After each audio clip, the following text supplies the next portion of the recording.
In 15 seconds, we will start.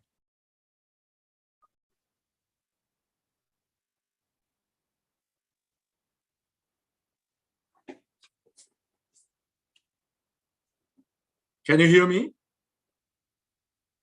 Yes, let's do sound check now. For the keynote speakers, we've got Rector Kim Won-soo. Yes. Check, we can hear you. Abramo. Thank you. Hi, Liberato. Is he back on? Hi, Levi. Can you hear me? I can hear you. So, okay, we're good. Let's hold on.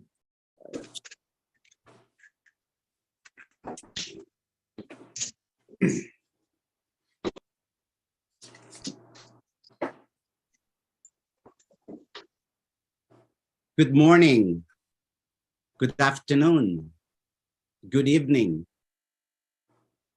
Have a good day wherever you are in the many places around the world where our 100 registered participants come from. I'm assuming the number of attendees will grow as we proceed with a 3.5-hour webinar. Welcome to the third CoNGO Global Thematic Webinar on substantive issues. This webinar is focused on gender justice, youth, and intra and generational justice and solidarity for future generations. I'm excited to hear our panelists and their views on the topics, including that of the introductions by our moderators. And before I forget, just to make sure, go to interpretation button if you want to hear this webinar in Arabic, French, or Spanish. And I already want to thank our language interpreters for their valuable services. It is a commitment of CoNGO to linguistic justice and linguistic diversity.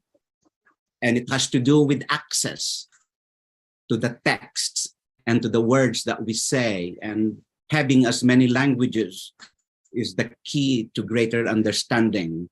One, that the world is in short supply, and therefore we want to prosper that diversity. And just like the previous webinars, webinar 1 was on social justice. It dealt with migration justice, racial justice, and health justice. Webinar 2 was on pursuing global justice and solidarity, and we focused that time on how to realize Agenda 2030, sustainable development, and humanitarian action. This webinar, this time, focuses on gender justice, youth, and inter and intragenerational justice and solidarity for future generations. CoNGO's principal mandate is to ensure that NGOs accredited to the UN have all the necessary access to the premises and promises of the United Nations. By premises, I mean the physical spaces for consultations, collaboration, and cooperation.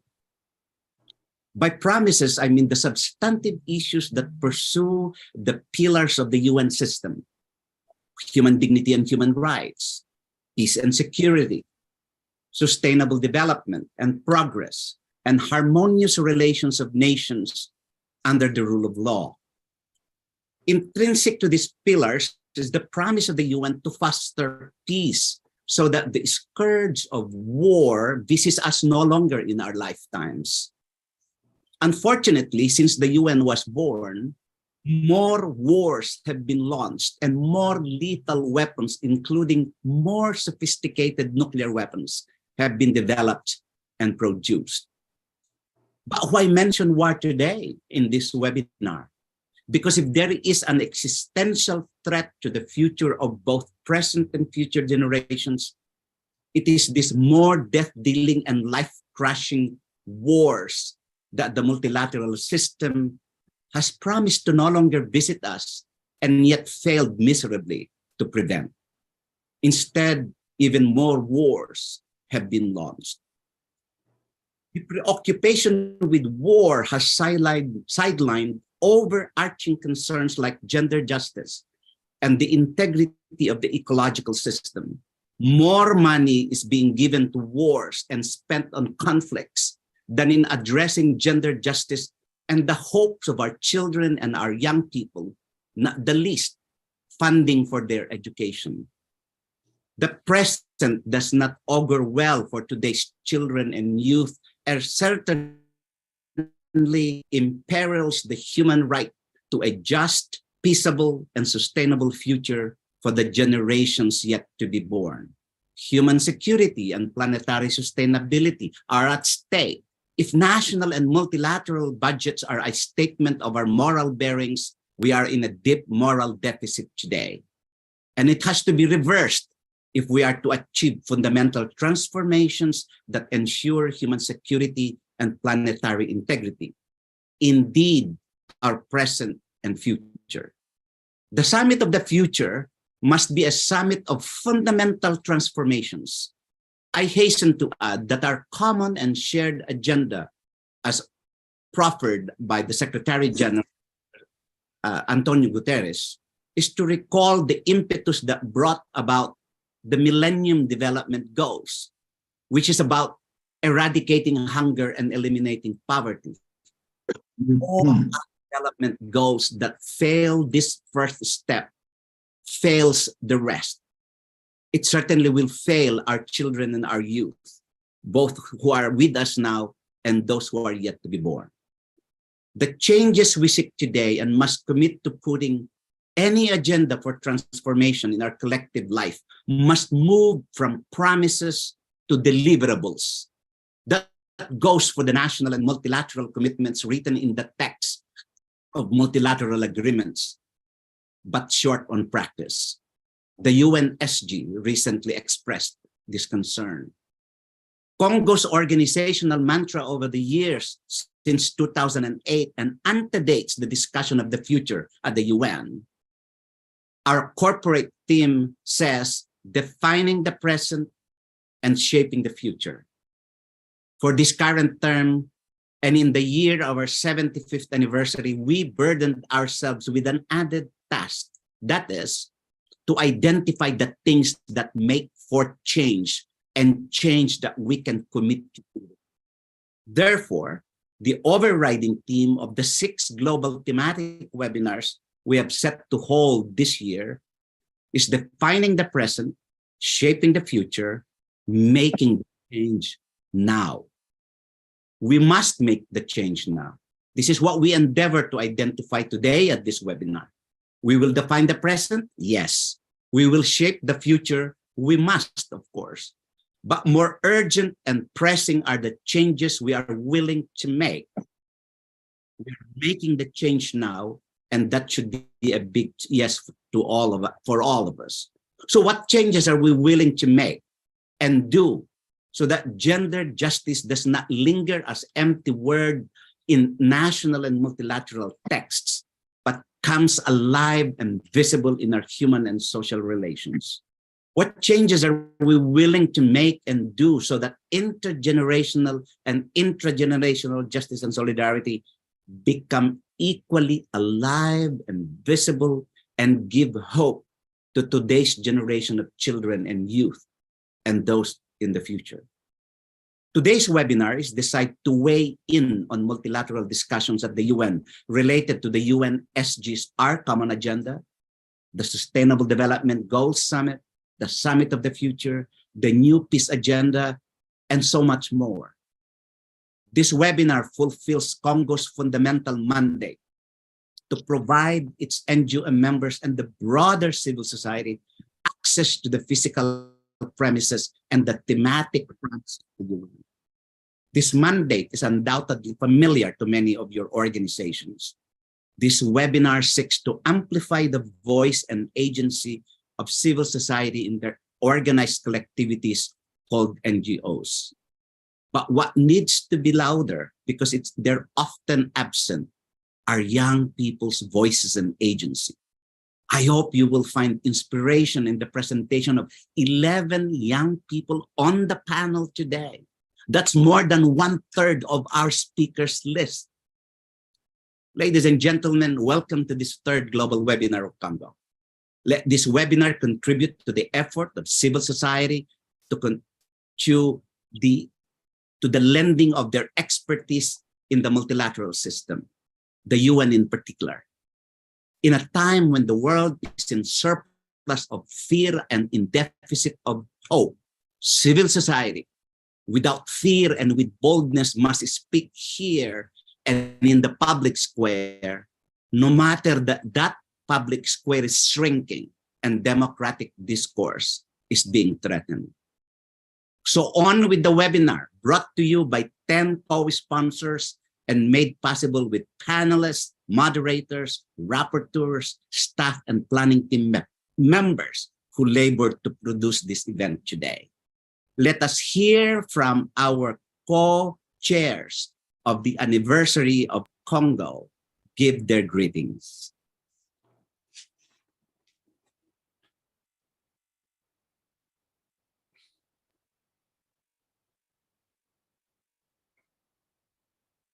It is a great pleasure to be with you today, and I give a warm thank you to your leader, our leader, Levi Bautista, the president of the Conference of NGOs, for inviting me to be an honorary co-chair. I'm very pleased to do so and to connect with so many of you who care and work with and for the United Nations. I want to look back for just a moment in history to 1945, when the UN Charter was drafted in San Francisco. There were then about 100 observers, now called NGOs, who mostly sat at the edge of the room and listened. And just 3 years later, in 1948, as the UN was still seeking its permanent home, the Conference of NGO was founded. Fast forward to today.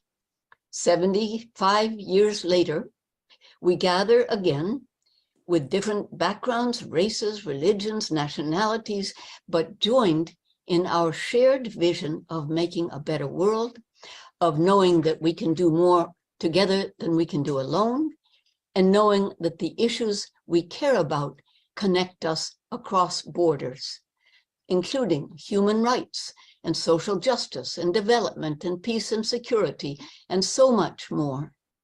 We know that diplomats play a key role, but they cannot succeed without wide public understanding and support. So here we joined forces, we engaged with the UN and the decision-making process. So we mark 75 years of the Conference of NGOs. Let us mobilize and galvanize our Conference of NGO constituency and celebrate this milestone of cooperation and interaction of civil society and the UN. And let us look to the future with hope and determination as we work evermore to make a better world. I'm honored to join you every step of the way. And on to you, Patrick. Thank you, Gillian. It is my honor to be co-chair with you for the CoNGO 75th Anniversary Committee.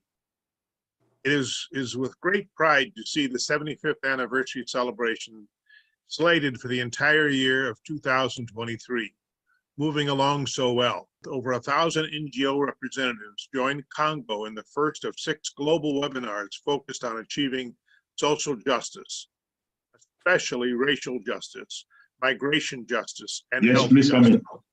Since its founding in 1948, CoNGO has been a significant force in bringing to the United Nations an NGO force and voice to that agency. It has always done that with great distinction. Thank you. Before we start with the keynote speeches, please look at the screen and pay attention to the ground rules for the webinar. We'll screen that for 10 seconds.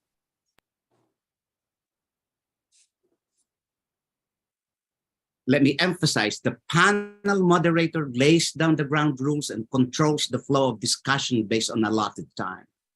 This panel is recorded. Will you please email us if you decide not to be displayed on the screen or you don't want to be on video in the produced version? We will be producing the video of this entire webinar, and you are entitled to not be included with your photos on the video. The panel discussion starts and ends on time. We're a little bit 3 minutes behind, but we'll try to catch up. All participants must please remain muted unless asked to speak. And questions should only be posted through the Q&A button. Any question that is posted on the general chat will not be monitored and will not be read and will not be posted to the panelists. Only questions, if we have time, that were posted in the Q&A section will be read by the rapporteurs and fed to the moderators and fielded to the panelists. When asked to address your question orally, please do not make a speech, especially longer than our panelists' speeches. Go straight and ask your question. And please be respectful of each other's views. Let us all exhibit good online etiquette. And for future reference, we would like you to refer to the principles of NGO good practice published and produced by the Conference of NGOs, CoNGO. So on with our keynote speeches. I am pleased to welcome to the webinar number 3, Jayatma Wickramanayake, the UN Secretary General's envoy on youth. I encourage, we will be screening for 15 seconds the bio of all our speakers, and in the produced version, you will be able to read more about them. In the interest of time and for more substantive discussion, we will project their bio. Hello everyone, my name is Jayatma Wickramanayake and I am the United Nations Secretary General's Envoy on Youth. It is a great pleasure to address you at the 75th anniversary of the Conference of Non-Governmental Organizations in Consultative Relationship with the United Nations. I'm honored to join this milestone celebration and very much appreciate the central theme of today's webinar on intergenerational justice and solidarity for future generations. Just a few weeks ago, the United Nations Secretary General raised the urgency of the climate crisis and how we have moved from an era of global warming to global boiling. Extreme monsoons, global-wide heat waves, and increasing numbers of fires are some of the impacts of climate change that are seen and felt around the world, and hardest by those who we already consider amongst the most vulnerable. The Human Rights Council recognizes that the right to a clean, healthy, and sustainable environment is needed as a human right.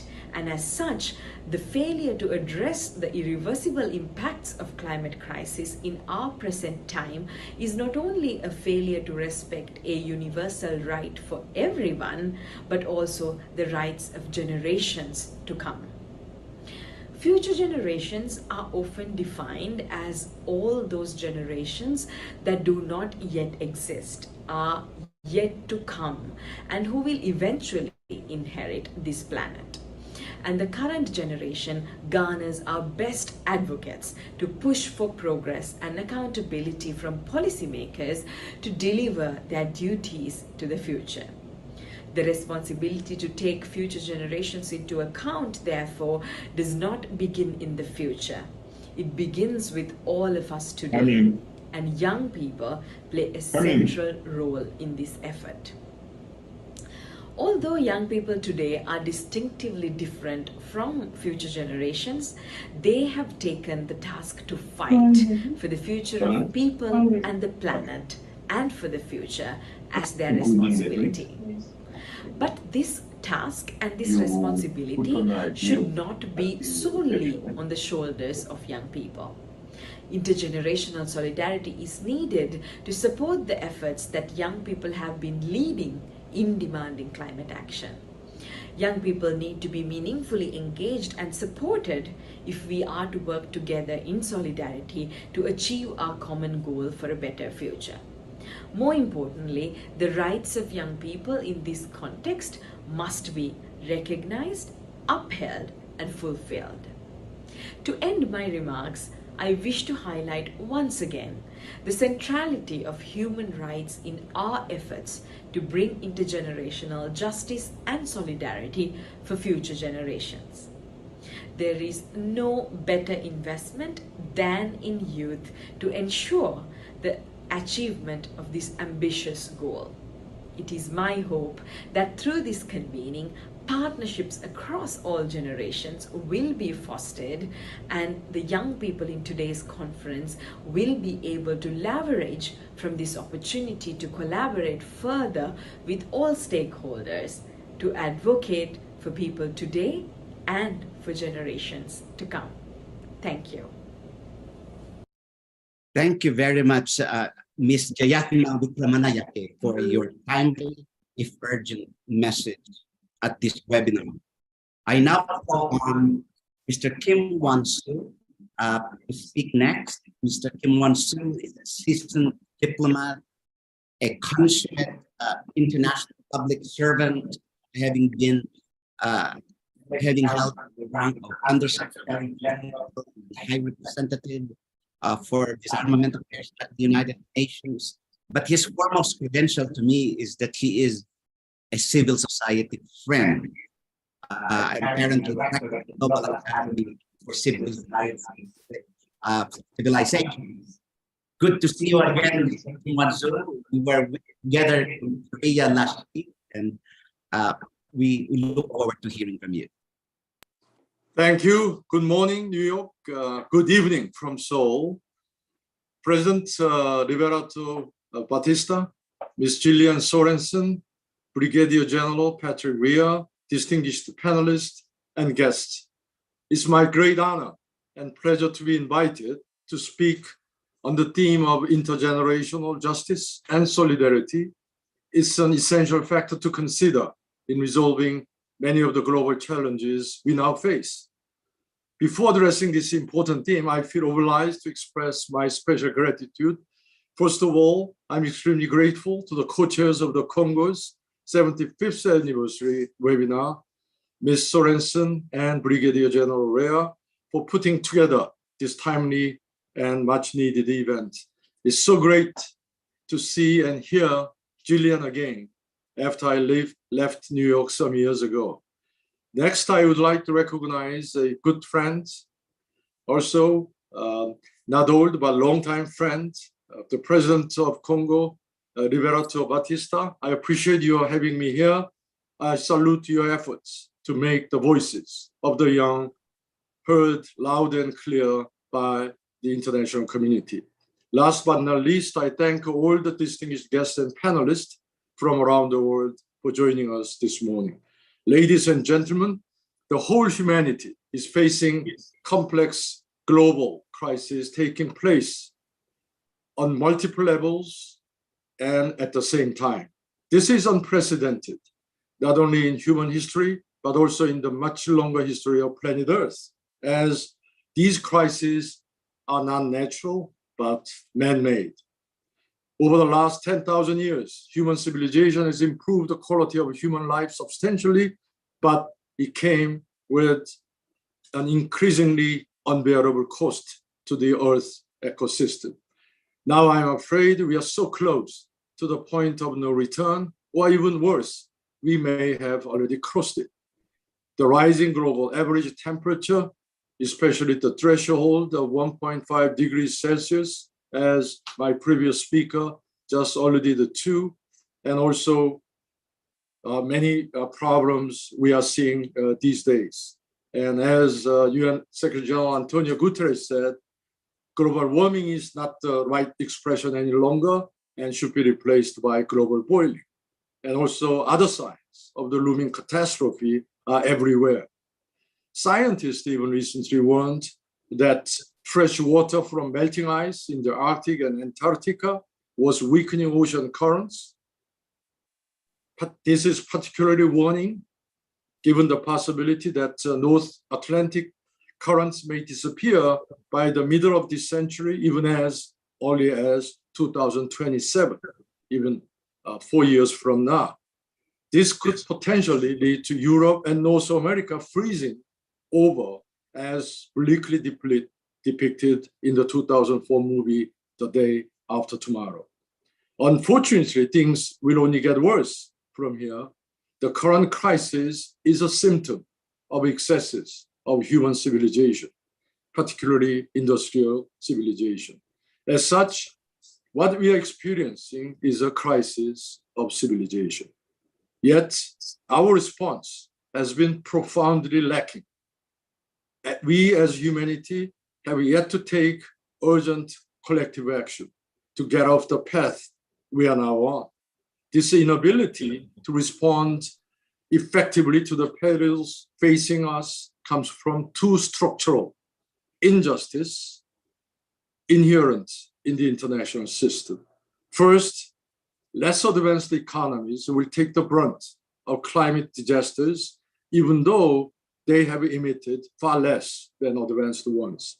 Second, younger generations have far greater stakes in the sustainable future of this planet than older ones, whereas their relative political power is very much limited.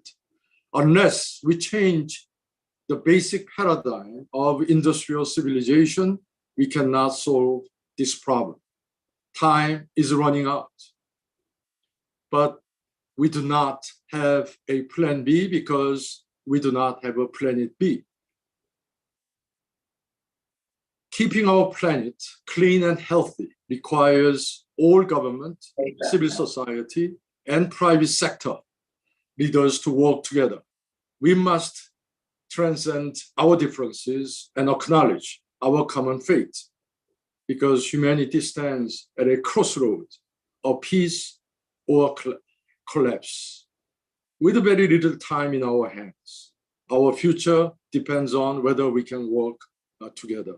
But the prospects for a quick turnaround are not good, because global governance is in great turmoil. Big powers are more intent on pursuing competition rather than cooperation. UN Security Council's inability to produce consensus exemplifies declining global governance. Distinguished guests, ladies and gentlemen, global governance must be restored as a matter of urgency. Then, only then, can we restore the spirit of solidarity as one global family and work together toward one common future. For that, I count on the leadership of civil society leaders. NGOs have a special role to play in raising awareness among the public and pressuring governments to take action. Additionally, political leaders must be reminded of their responsibility to rise above narrow national and other vested interests and look to the common future of the whole humanity. We, the peoples of the world, must be reminded of our responsibility to transform our lifestyles that in ways that put the planet and the people front and center. Ladies and gentlemen, we are in deep trouble, but our future is still in our hands. It will be determined by the choices we make. That means we must make the right choice. We must keep our planet safe and secure for all generations, past, present, and future. There is no doubt this journey will be arduous, but I have hope. As an African proverb says, if we want to go far, we should go together. Divided, we will perish. Together, we can make it. Only together, we can do it. Thank you so much for your attention. Thank you very much. Humanity is at a crossroads, you said, and I think the vista and breadth of issues that you face is enough to challenge us today for where lie those threats and where lie the hopes as well. And so thank you very much for your contribution. For the participants, we endeavor to have the full manuscript of our speakers, and we will try to have them published in the future. I now call on Hibak Osman, our next keynote speaker. Hibak, again, is a good friend and a member of the United Nations Women's Global Civil Society Advisory Group, and is the founder and chair of El Karam, and so much more. We'll keep for another 10 seconds her short bio, and screen that again in the course of her presentation. Hibak, you have the screen. Thank you very much. First of all, I must thank you so much, Mr. Batista, for you and your office for always being there for the civil society and for the silent majority. Thank you very much, ladies and gentlemen, distinguished participants. I stand before you today with a sense of profound honor and privilege as we gather for CoNGO's thematic webinar and celebration of the 75 years of CoNGO. Our discussion centers on a matter of paramount importance, the pursuit of gender justice through a transformed multilateral approach. As we devolve into this topic, we must acknowledge that gender justice isn't just an isolated cause, it is interwoven with youth empowerment, intergenerational solidarity, and the prospects we offer for our future generations. These principles resonate deeply within my organization, Krama, and resonate equally with me. From the heart of Cairo, a city with history and diversity, I share my thoughts. Cairo stands as a symbol of a region that has grappled with challenges and opportunities. More than 55% of its population is under 30, representing a youth demographic that has been the driving force behind significant historical shifts. Not too long ago, our region experienced unrest on a fast scale. It was a time when the voices of the young resounded with discontent, fueled by the frustration with corruption, unemployment, and economic instability. The words of Martin Luther King comes to mind. A riot is the language of the unheard. It exemplified as a massive protest erupted. The youth emerged as unstoppable force, demanding change that was impossible to ignore. Yet the unity forged through these revolutionary times also bore limitations. While the power of collective action was undeniable, it became evident that to achieve lasting transformation, unity needed to transcend opposition to the status quo. For these movements to deliver on their initial promise, a broader constituency for change was required. The issue of intergenerational engagement was brought into stark relief. During these times, many young leaders rejected pre-existing institutions, viewing them as insufficient in driving the change they sought. This lack of cross-generational collaboration and understanding hindered the potential impact of these revolutions. The critical lesson here is that sustainable change necessitates a collective approach. While youth inject boundless energy and innovative thinking, experience and wisdom offered by established activists provide a vital framework for effective change. An intergenerational approach bridges the gap, tapping into the creativity and determination of youth while benefiting from the insights and knowledge of those who have navigated the challenges of change before. Karama, the organization I represent, has scrambled with this dynamic. We recognize that the dismissive attitudes that sometimes pervaded the older generation hindered the progress that could be made through collaboration. Our journey led us to deep intergenerational training sessions, nurturing leadership skills among new generations of activists. Pueden hacer muchas más cosas. Working closely with both established activists and emerging young leaders. العمل بين الفاعلين العاملين في الميدان مسبقا والأجيال اللاحقة أو الأجيال الشابة هو جد ضروري ولمن أجل خلق أنا أعتذر فأنا أسمع الترجمة. Opportunities must be created for each group to demonstrate الفرص يجب أن تطرح. I'm still hearing the translation. Can someone quickly work on the translation? It's coming through.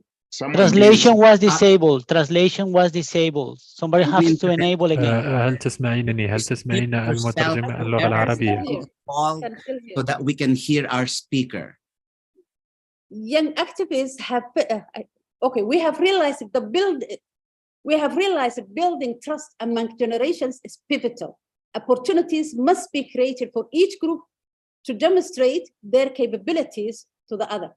Young activists have faced challenges, and during these times, they have drawn on the knowledge and experience of the older generation. Simultaneously, the older generation has come to appreciate the responsiveness and intelligence of the young. Witnessing the brilliance of young leaders in action has been a revelation, received warmly by those with more experience. In essence, the unified purpose that binds us as activists is the advancement of the rights and safety of women and girls. Through our intergenerational work, a gratifying evolution is unfolding. Our movements are becoming better integrated, harnessing the strengths of both the young and the older generations. This is an embodiment of the lessons we have gleaned from history. It is an embodiment of the realization that the transformative power of gender justice with a multilateral framework transcends mere political and economic change. It leads to a society that's more peaceful, just, and harmonious for all. In conclusion, let's draw inspiration from these insights as we forge ahead in our pursuit for gender justice. Let's remember that a truly transformed multilateral approach integrates the vitality of youth with the wisdom of experience. Through such collaborations, we will not only achieve political and economic change, but also pave the path for a brighter and more equitable and empathic world. Thank you very much. Shukran, Hibak. Thank you very much, dear friend. Your energy seems inexhaustible, like your passion for justice and intergenerational solidarity. I know that you have just traveled from, I think, Nairobi and now back in Giza in Egypt just last night. Thank you very much. 2 hours ago. Your collective approach to the many concerns that you raised and to the work that we need to do, not the least, the advocacy and the advancement of the right of women and girls is so important. And there lies what you called the transformative power of gender justice and intergenerational justice. Thank you very much for your intervention at this webinar. I now call on Mr. Abramo Chabib, another good friend and a member of CoNGO. He's the executive director of the Italian Diplomatic Academy. Abramo, you have the screen. Thank you. Dear Mr. President, dear Excellencies, honorable guests and members of the panel, allow me first to express my highest appreciation and to congratulate Mr. Levi Bautista, President of the CoNGO, and his team for organizing this third conference on the occasion of the 75th anniversary and bringing attention on strategic issues. It is my privilege to be invited to this important conference and to contribute to the building of a better world and the future.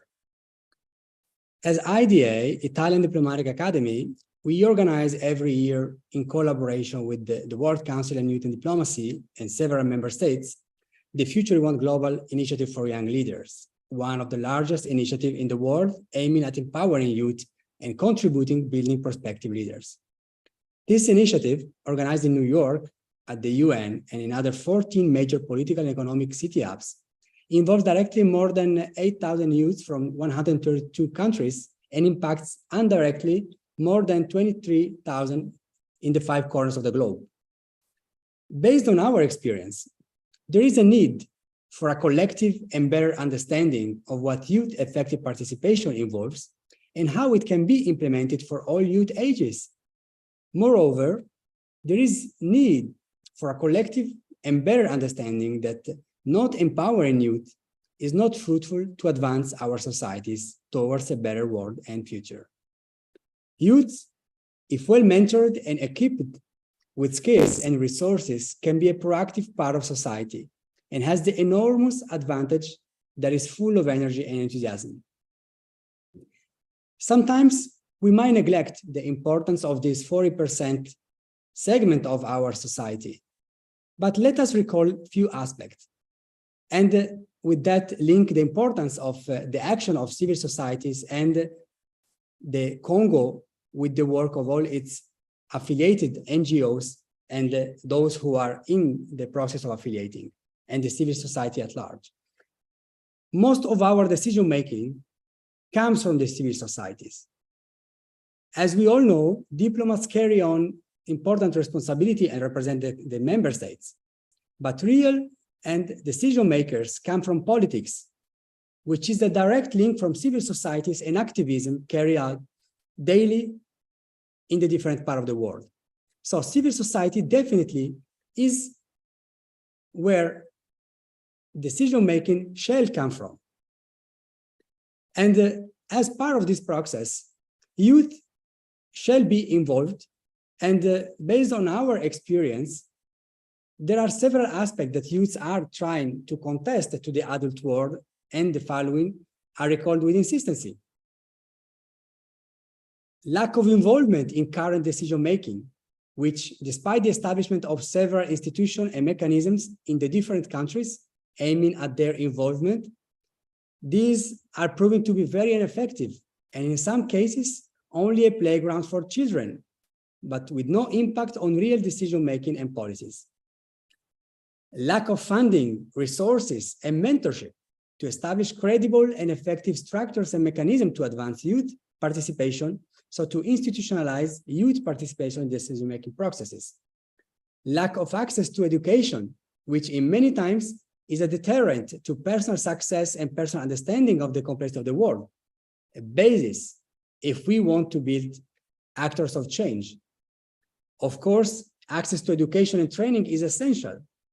And if countries are unable to afford this, then it might be more fruitful to establish access to internet as a source of self-growth and self-education, as we are now experiencing with the artificial intelligence. Lack to the UN itself, access to the UN itself, its structures, its resources, and personnel. Several times, also through CoNGO action, we have noticed that the UN, in some aspect, is inaccessible for the civil society. Actually, this aspect is one of the core pillars sustained by the CoNGO. And to emphasize that if it is true that the UN is for its people and its member states, then more accessibility shall be endorsed and ensured. Last but not least, the lack of effective, prompt, and judicious policies aimed at preserving the environment and mitigating the climate change issues. The case of the Montana state is another perfect example of the involvement of youth on environment and climate change issues.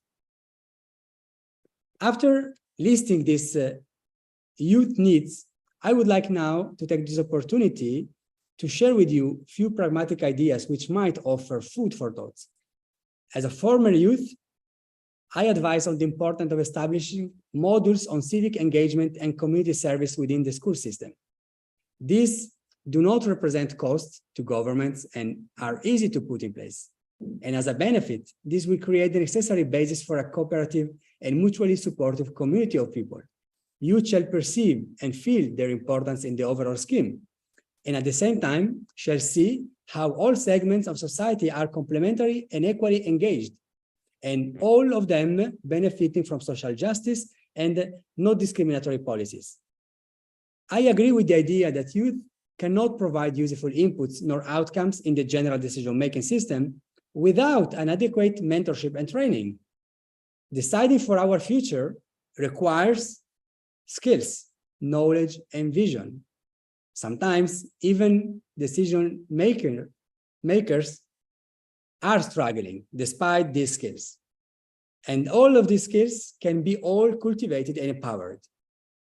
We generally refer to this 40% of world's population as youth, and we forget sometimes that as for the adult world, we shall be able to identify the different segments within. There are youth with skills, and there are youth with disabilities. There are youth from different corners. There are indigenous youth. All shall have equal space and access to opportunities. Most importantly, youth shall be seen as a blank page of a book. What society writes on them is what we will get as a final book. If we write good things and we have them well educated and aware of the global challenges, involving them actively, our planet and our society will benefit and will be safe hands. Let me recall this African says, an old seated man can see always farther than a standing young and strong man. For this reason, mentorship, education, and training are pivotal.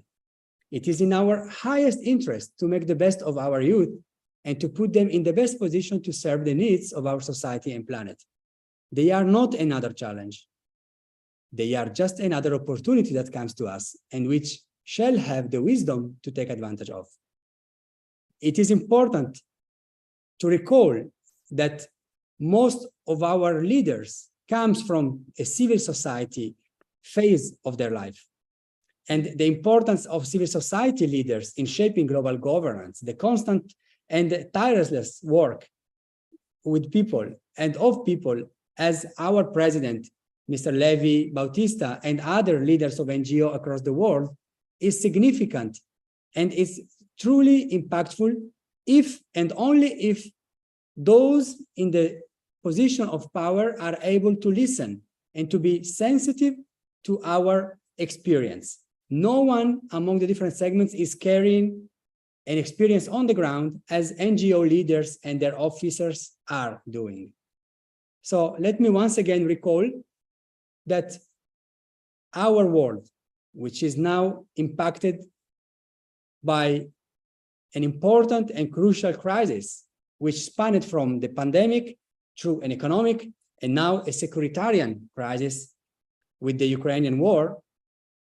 Now, more than ever, we need global leaders able to listen and to create even more leeway for civil society and NGO leaders to address global challenges. Only with united hands and united efforts, we will be able to tackle our global challenges. Thank you very much. Abramo, thank you very much. Your voice is very important. If I recall, this past July, you brought more than 500 young people at the United Nations for another edition of your model UN. So your voice is critical because you work with young people, the collective understanding that you spoke about, and the greater engagement, access of young people and of civil society on the issues that matter to the world and its peoples is crucial. You mentioned civic education and civic engagement and civic action. That's the kind of engagement, and you gave two concrete examples of what needs to be done. Thank you very much. Ladies and gentlemen, let's express deep appreciation to our keynote presenters, Jayatma Wikranamayake, Mr. Kim Wan Soo, Ms. Hibak Osman, and Abramo Chavib.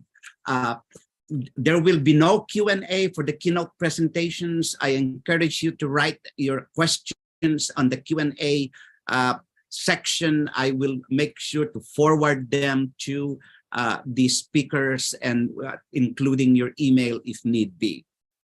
It is now my pleasure to introduce to you Pamela Morgan, who is the co-chair of the NGO Committee on Status of Women, New York, and is also the chair of the Zonta International's United Nations Committee. And that's the committee that represents Zonta in New York, Geneva, Vienna, Nairobi, Bangkok, and many other places where UN multilateral meetings have and Zonta has its representation. Pamela, you have panel 1 to moderate. You have the screen. Thank you so much, Levy, for that introduction. And good day to everyone, and welcome to the first of 3 panels on today's 3rd CoNGO Global Thematic Webinar, Gender Justice, Youth, and Intergenerational Justice and Solidarity for Future Generations.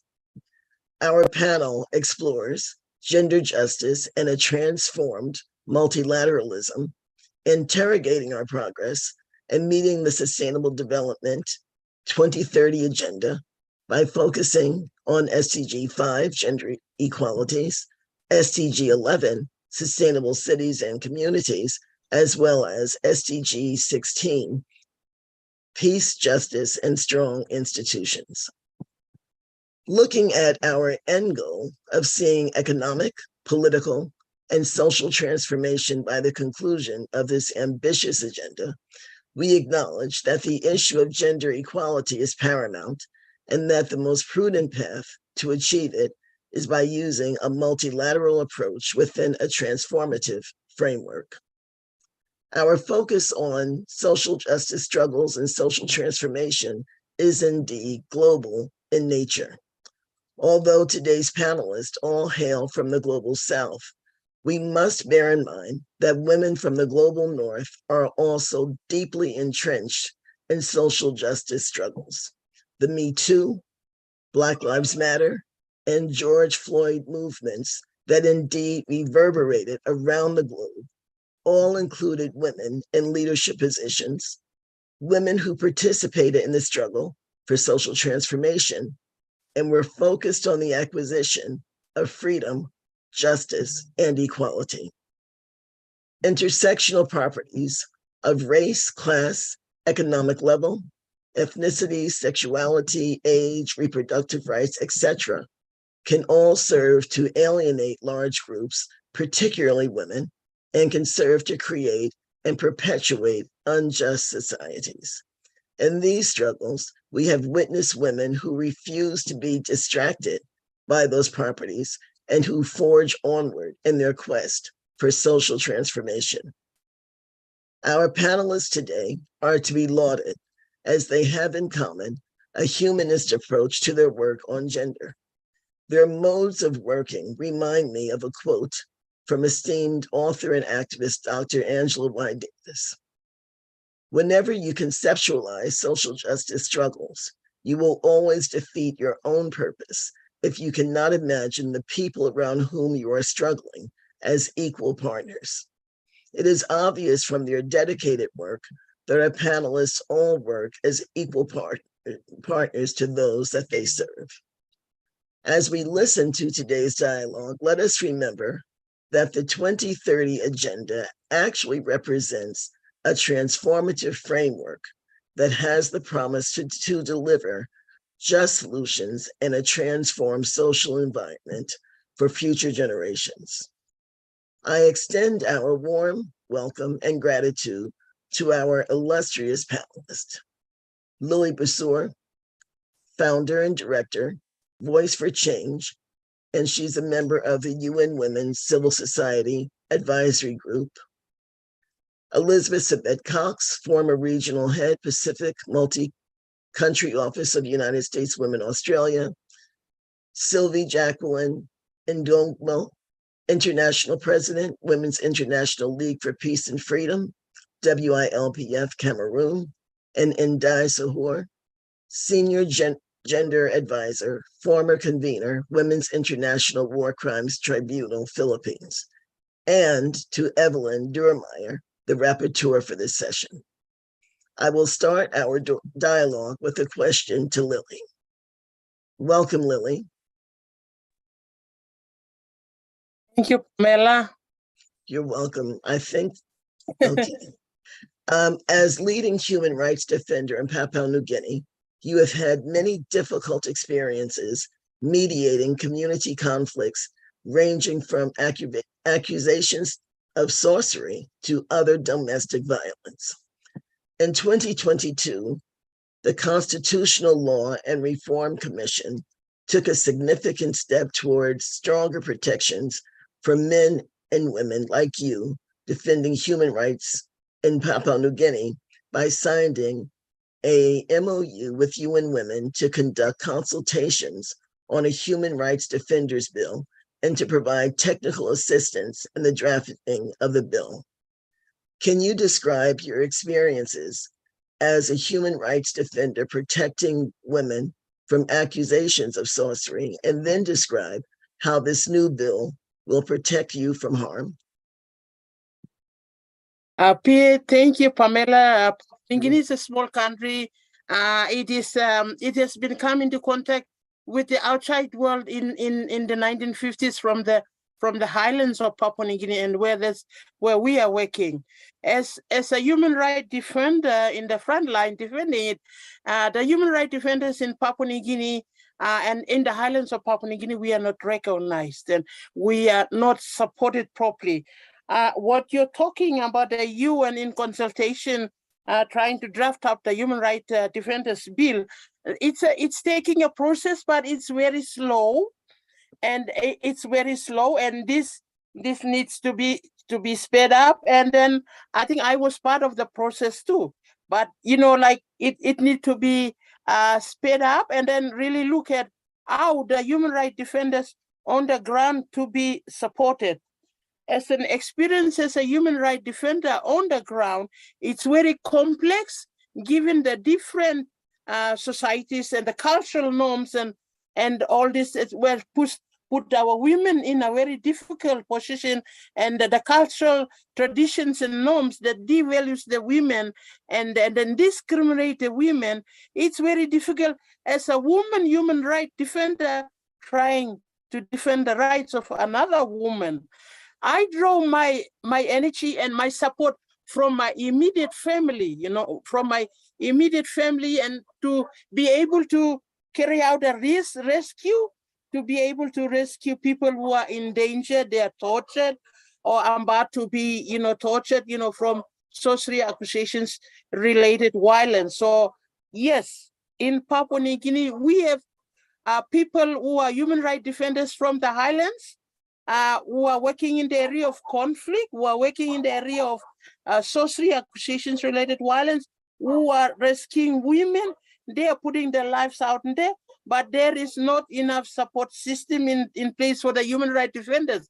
And like as for myself, I feel that I am burned out of all the work that we do trying to defend. And when you look at the human rights defenders, and especially the women human rights defenders, this is a special group of people that they are really going out there with a special passion to be able to uphold and protect another human being.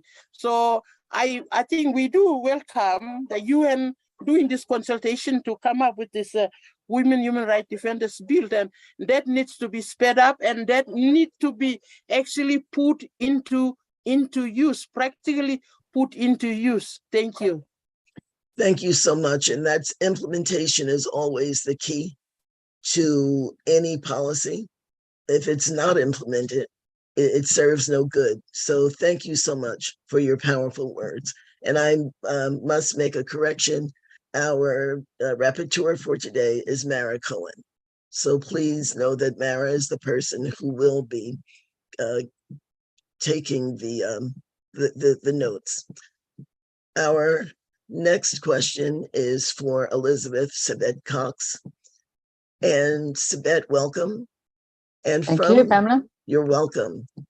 From the time of your master's thesis in 1972, which is so impressive, women oppressed, women organized and planned rural resettlement schemes, to your work in Fiji as Pacific Women Program Director for UN Women, to your work on gender-based violence in Papua New Guinea. You have spent more than 4 decades of your extensive career focusing on improving the lives of women and girls in Asia Pacific.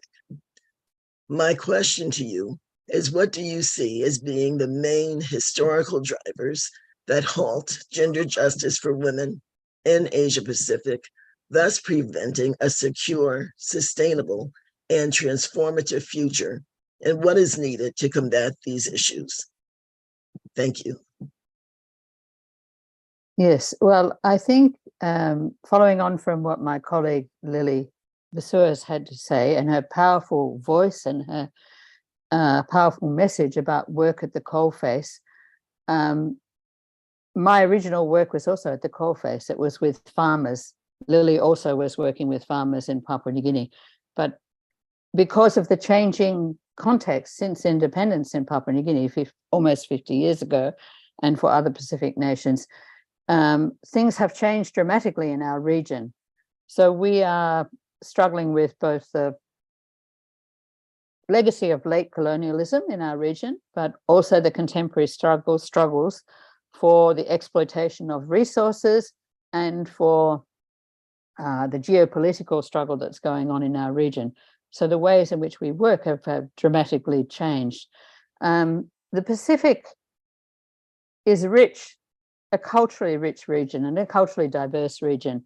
And I think the challenge for multilateral work and the work of the United Nations is to be able to connect with all of that diversity and be able to connect with the innovation and creativity of frontline workers who are able to work through multiple languages, work with simple technologies and methods to translate global norms and standards into the smallest communities, which was the vision of the Declaration of Human Rights, bringing this home to the most local level.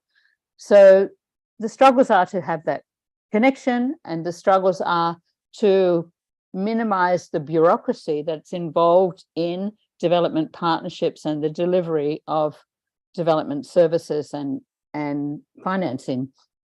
I think we are troubled now in our region because it's a very expensive region to operate, and we are troubled by the cost and the lack of connectivity. So sometimes I think that in the era of the World Conferences on Women, which we managed through snail mail and without internet, we had greater connection and greater communication and solidarity than we do have now, relying on in the digital age on digital communications. So I think there is a disconnect between the capitals and the rural areas of the Pacific Island nations.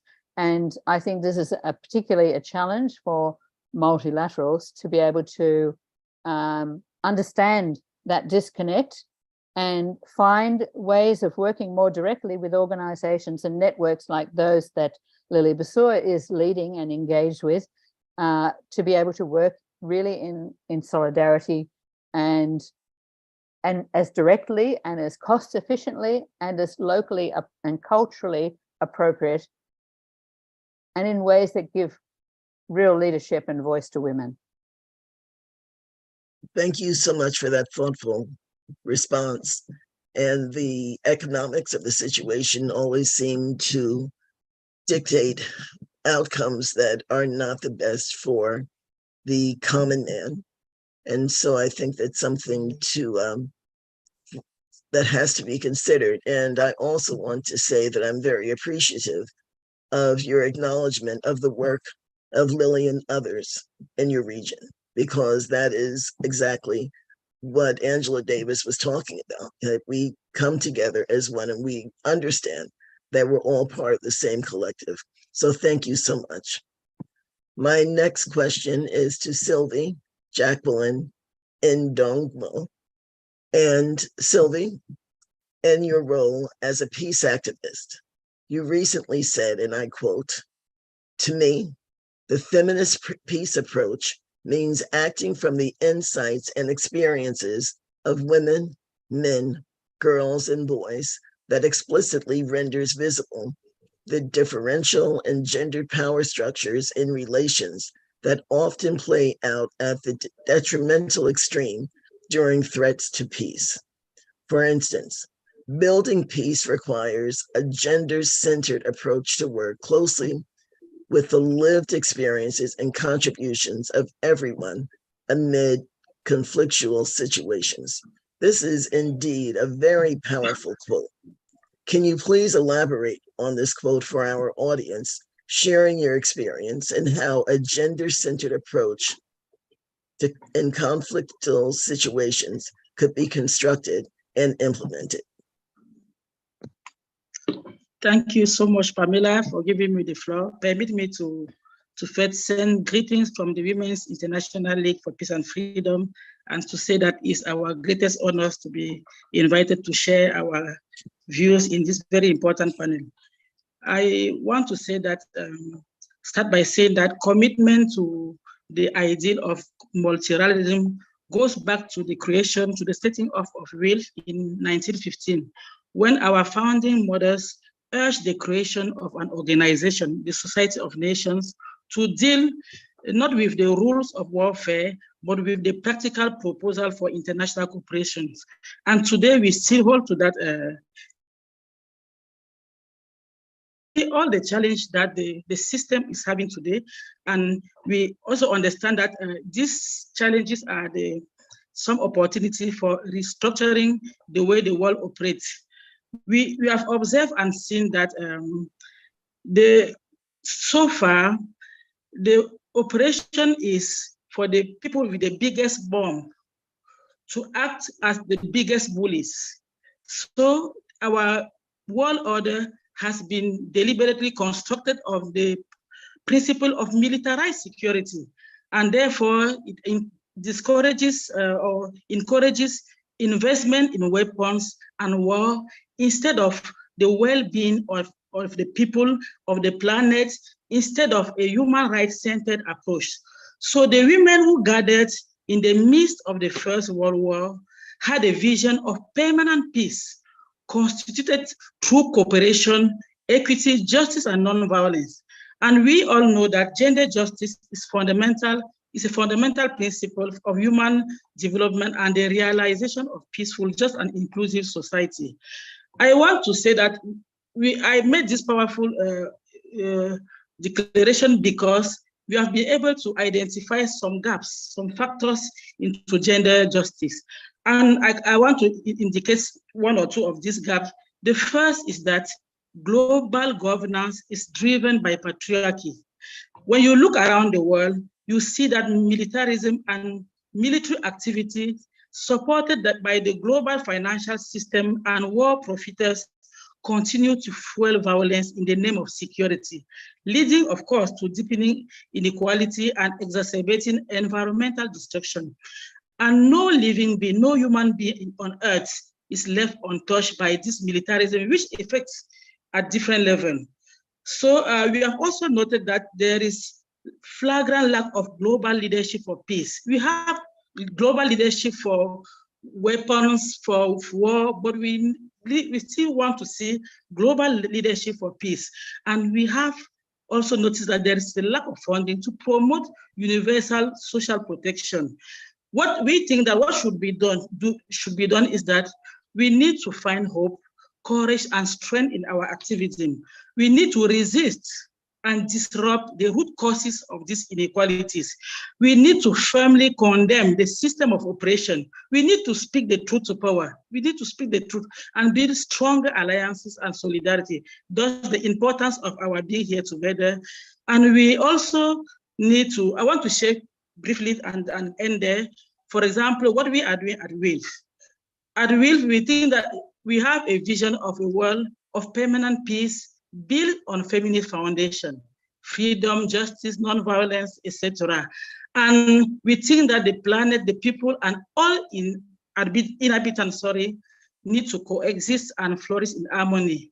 And we also diagnosed within WILF that the causes of war, of lack of peace today, are the different system of operation that seeks to dominate people and the planet through physical, psychological, and economic violence. We think that it's important to do proper gender analysis. We need to do proper gender analysis in order to address the root causes of conflict through feminist lens. And WILF have been doing that over the world in different countries. We in Cameroon, for example, benefited from the experience of WILF and other organizations to conduct a gender conflict analysis. We also look into mobilizing men for feminist peace. For us at WILF, we think that violence is not inevitable. It is a choice, but we have to choose non-violence as a mean and also as an end. We will liberate the strengths of women, but very true, but we also need to work in partnership with like-minded men to bring back to a just and harmonious world. And I want to say that the intention to talk about the young WILF, of course, the young WILF perspectives are going to be shared in panel 2 because we have a young WILF network member who's going to talk on behalf of WILF. But I want to say that at WILF, we have put highest priority in the young WILF network, and we are providing them with the necessary support for them to shape the agenda of the movement for reimagining multilateralism. The youth are now taking the lead in developing social movement from the bottom up to respond to injustice, violence, and crisis. Thank you so much. I just want to conclude, if you allow me to conclude. Yes. I'll just conclude by saying two things.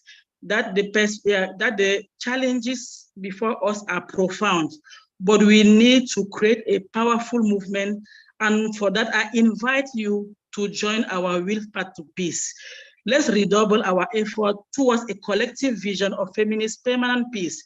We have to connect local to global action. We have to remember that we have peace in our hand, and we need to think on how do we use the peace we have in our hand. And let's not forget that the least action we take for peace is our way to show humanity. Thank you. I'll be able to share more information later. Thank you. Thank you so much. You packed so much into that 5 minutes, from mobilizing men for feminist peace to the patriarchy and how it drives the militarism and how that is the focus rather than on peace. It was really inspirational, and I am so glad that you are part of this panel, just as the other panelists. Thank you.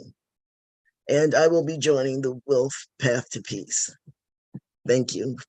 And our final panelist for this round is Ndai Sahur. And Ndai, you have extensive experience working in situations of war, armed conflicts, and natural disasters in Asia Pacific, Africa, and the Middle East, as well as experience directing the development projects, gender governance and women, peace and security projects of UNDP in Afghanistan, Somalia, and Sudan Darfur. Reflecting on your 30+ years of work with women in areas of conflict, years where you were forced to deal with the systemic oppression of women in vulnerable situations. Please describe for us your insights regarding the necessity of the acquisition of gender equality as a fundamental human right for the population of women that you serve. And please give examples, if possible, of what might be done, of what must be done to secure transformative futures for women in these situations. Thank you. Thank you very much, Pamela, for your very good question, and hello to everyone. First of all, I would like us to talk about what is gender equality, because this is the theme of what we are talking about here. Yeah, we need to recognize that gender equality is a human rights issue, first and foremost. When we talk about ensuring gender equality in our work, in relation to women's empowerment and to girls' empowerment in our advocacy or in our campaign, we are talking about the unequal relations between women and men. And this we need to acknowledge that men have more privileging in political, social, and economic sphere, while women have been relegated historically by patriarchy to be second citizen, or worse, to have no rights at all. I think it's important when we are discussing multilateralism without the gender approach of recognizing where women are positioned in our society, then we are failing. And why is it that gender equality is a human rights issue? For example, in many of the countries that I have worked with, in all our countries, men have the right to own the land, but women cannot own the land. When the father or husband dies, the properties goes to the son or the brother. The sons can go to school while girls stay home and take care of other siblings. So when we talk about gender equality, when we talk about peace, when we talk about equal participation in society, we need to rethink on the policies and the normative framework that we are pushing in our organizations within the United Nations on how we are ensuring that this is done. And I would say that in many levels of this, even the United Nations has not able or was not able, is still unable to come to that level of recognition of paving the way for gender equality.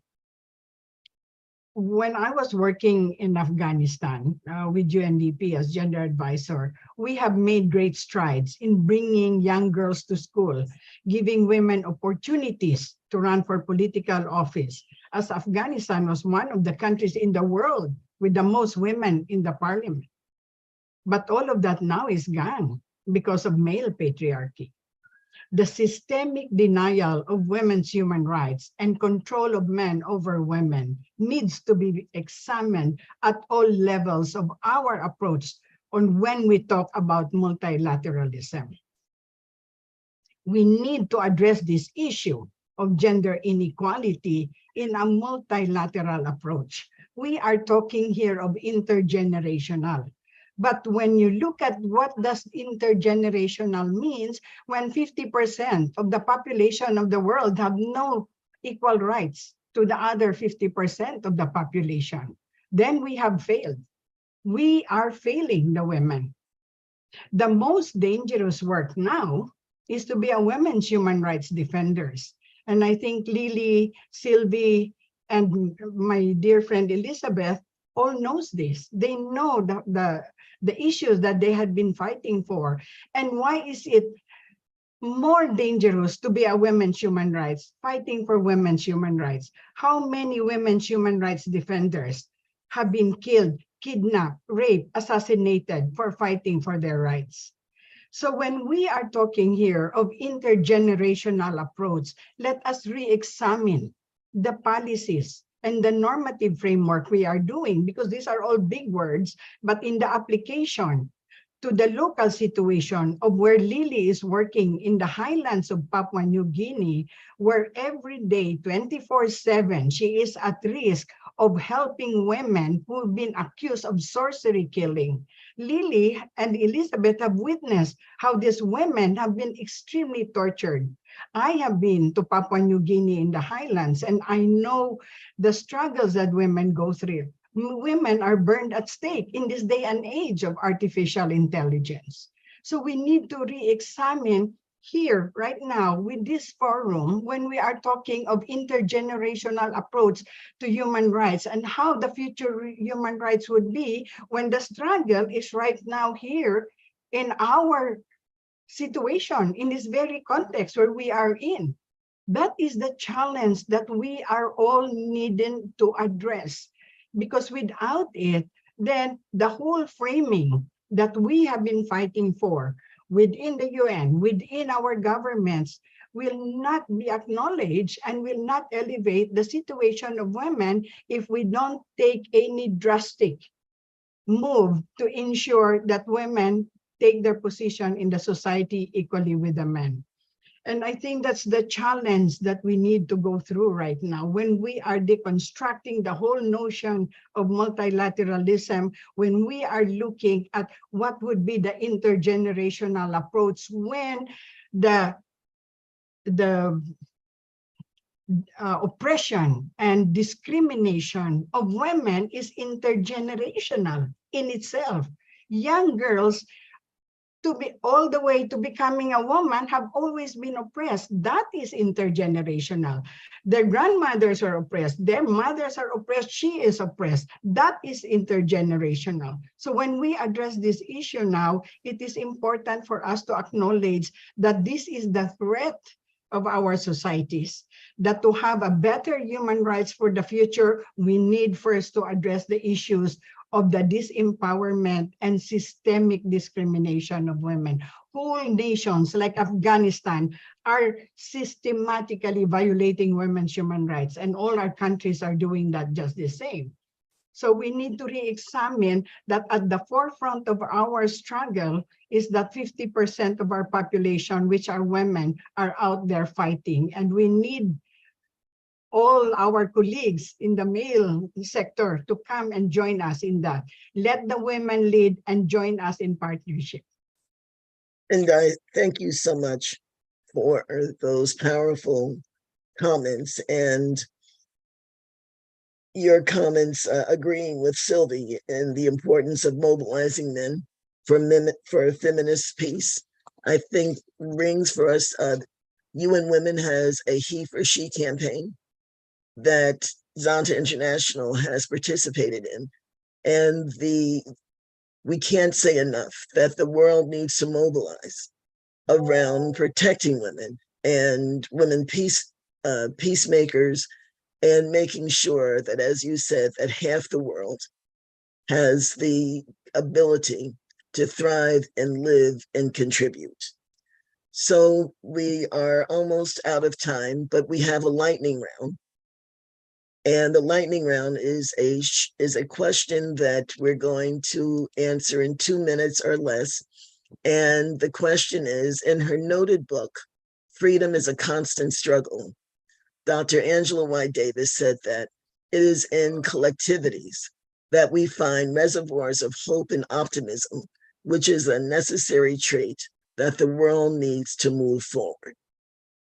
Can you provide for this audience an example of a collectivity that has developed a multilateral, transformative approach to gender justice that gives you hope in terms of our ability to meet the 2030 agenda? And it's 2 minutes. So we'll start with Elizabeth. Well, I would hark back to the time when there were world conferences on women and when there were local, sub-regional, regional, and global convenings and solidarity built. And this was an era in which we overcame distance, we overcame language and communication problems, and real solidarity was built. And this really energized and fueled the women's movements of the Pacific region for the previous decades. And this is something that we are finding hard to sustain now because the money is not being invested in this convening, which is so critical in countries that are so distant from each other, so important. The digital divide is not being overcome, and we are creating vertical accountability and bureaucracy in the delivery of aid and support. And I think this is the challenge. How do we recreate the horizontal solidarity and the convening and the real feeling that we are a collective movement from the most local through to the national, regional, and global levels? Thank you for that powerful response. The looking at the digital divide and horizontal solidarity and how one is really preventing the other from taking place. That's excellent. Thank you so much. Lily, your 2-minute response to the question, please. Looking from the rural side of women, where we're working with women with high illiteracy rate, and the information and all this it's not accessible. How could we help? How could we bring the women into a decision making, into a collective decision making, where they can be able to participate, understand equally?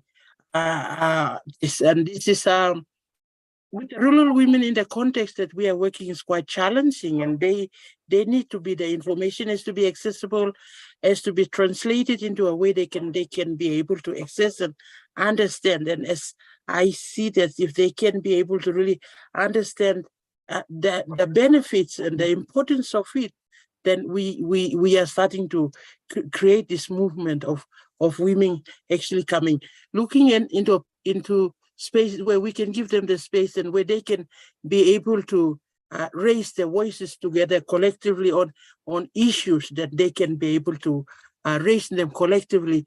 It is the approach that needs a long-term approach, and in different contexts, that you make sure that you get these women onto the table, and then to keep this continuously keeping this fire burning, so that the woman can see that there is a need to do that. I think in our recent, one of the example I can share is in our recent, we had 2 women's forum from the very rural areas. The women raised the concern of the production and consumption of the substance of marijuana in our community. It's produced and consumed freely among the young people, and the women were able to congregate and able to come together. And it has taken some time before actually getting the women together, and then we were able to get these women marched to the provincial office to be able to share this concern.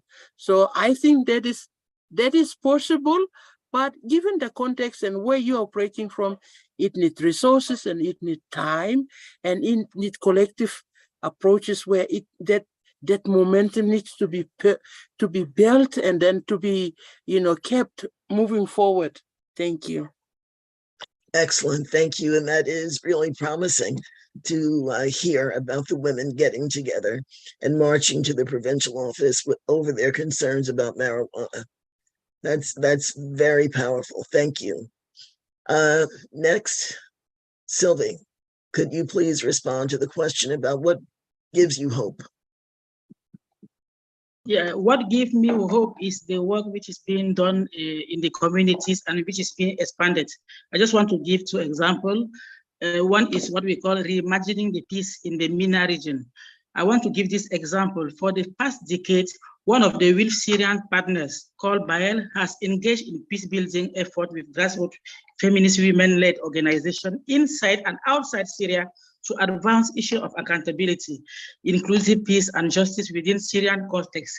And the work he has done has supported numerous local-led initiatives by women, created space for exchange and learning between grassroots civil society, and fostered capacity building.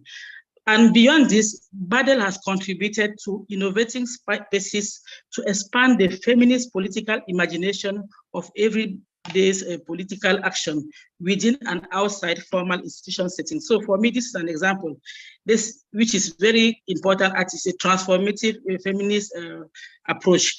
The other one that I want to share is this cross-regional cooperation within WILF Africa, for example, where through the annual meetings, sections within the continent do meet, and this meeting, this experience sharing has supported the different sections, the different countries in having their national action plan on 1325, their women, peace and security agenda.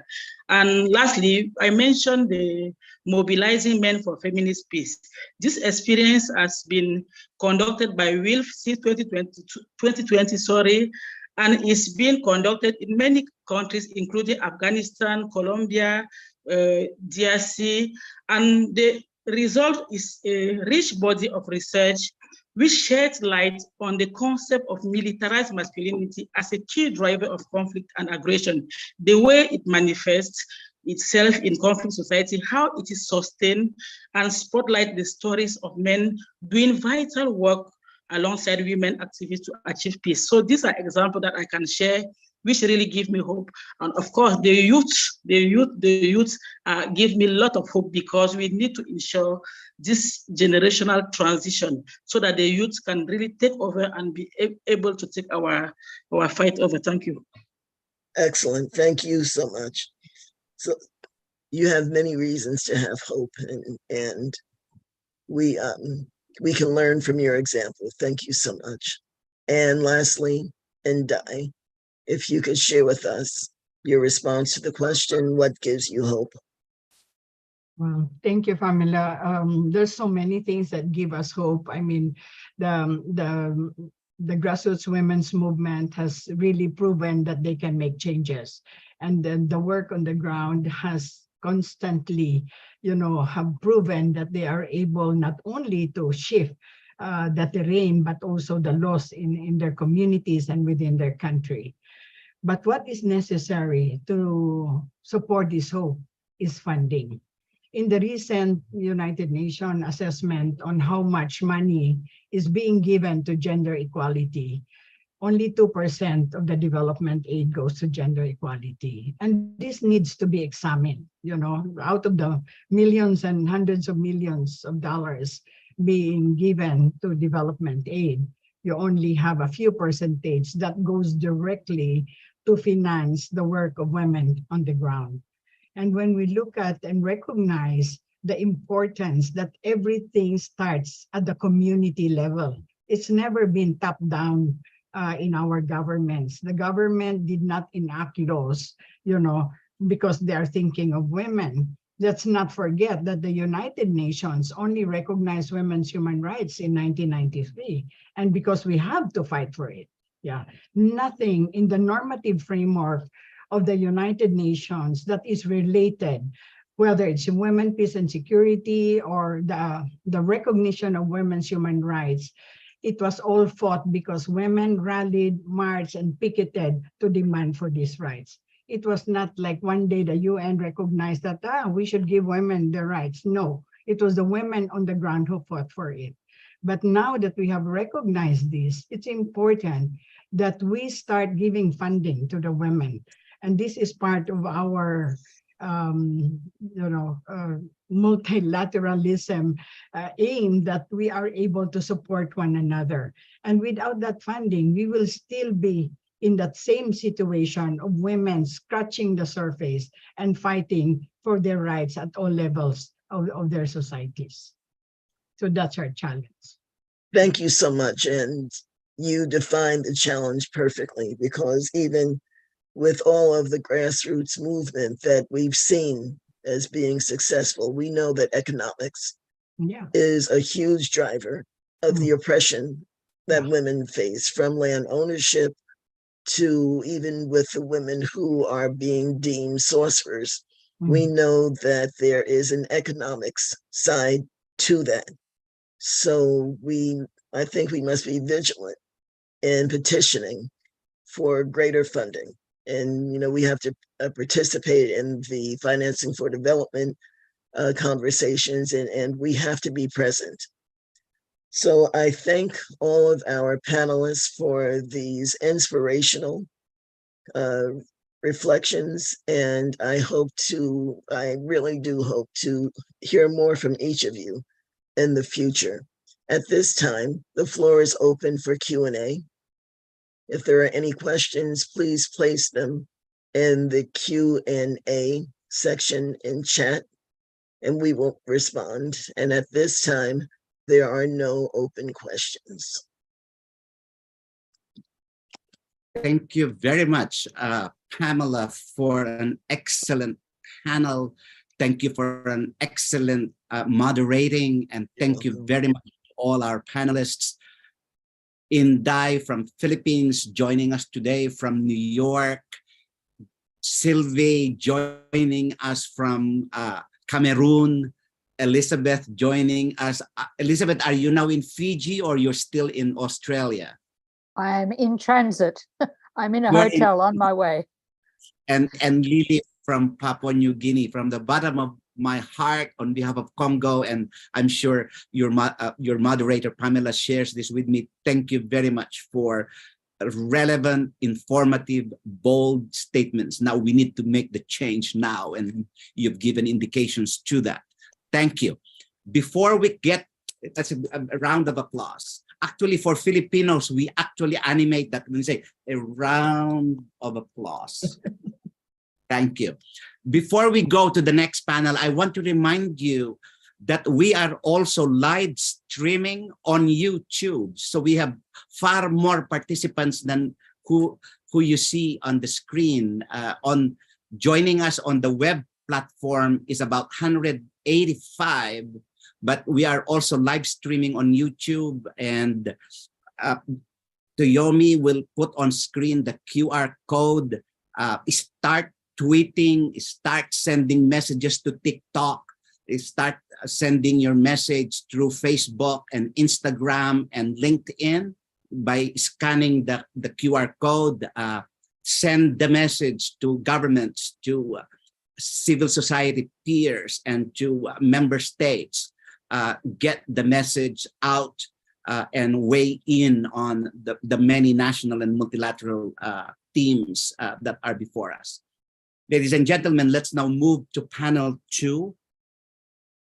One of the benefits of working in a nonprofit, non-governmental organization, not usually staffed by more than what's needed, is the occasional gem of having interns and volunteers and trainees.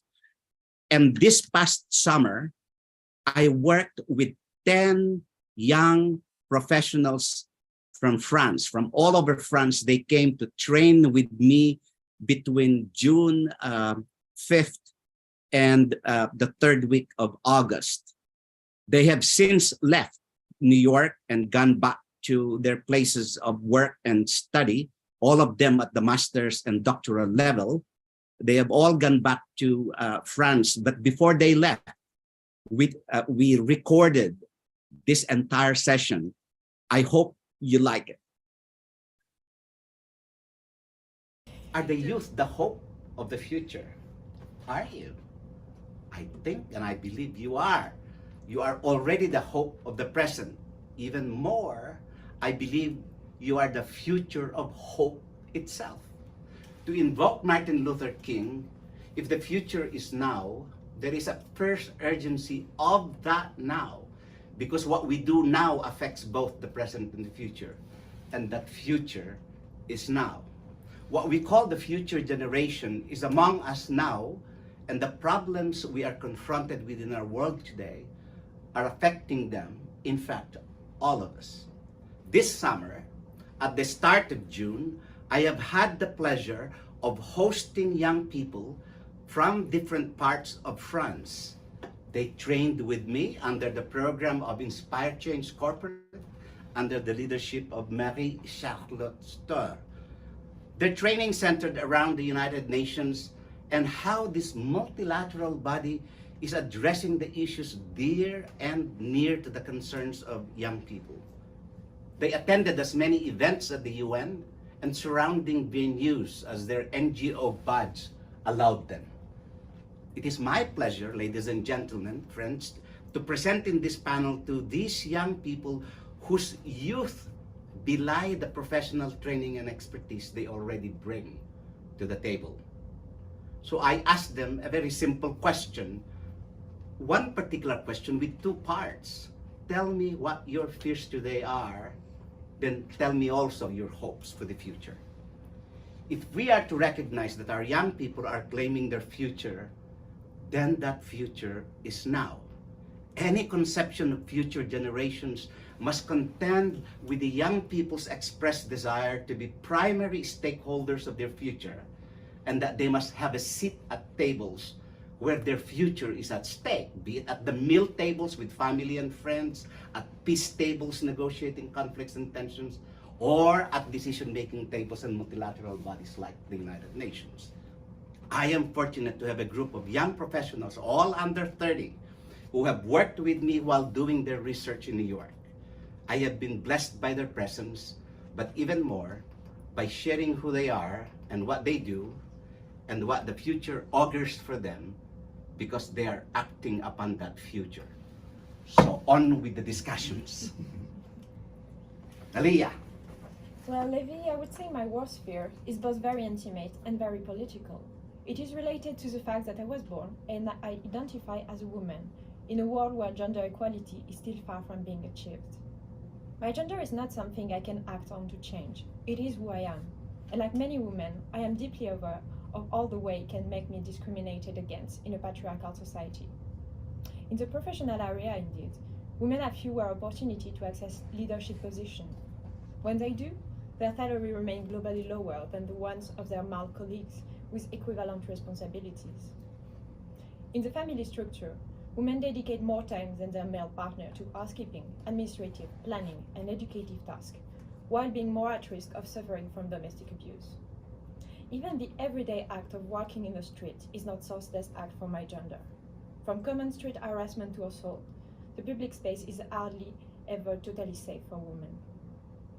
There have been significant improvement in gender equality over the year.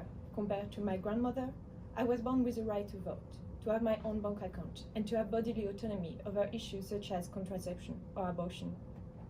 However, recent significant regression make me fear that my young nieces might not grow up with the same rights.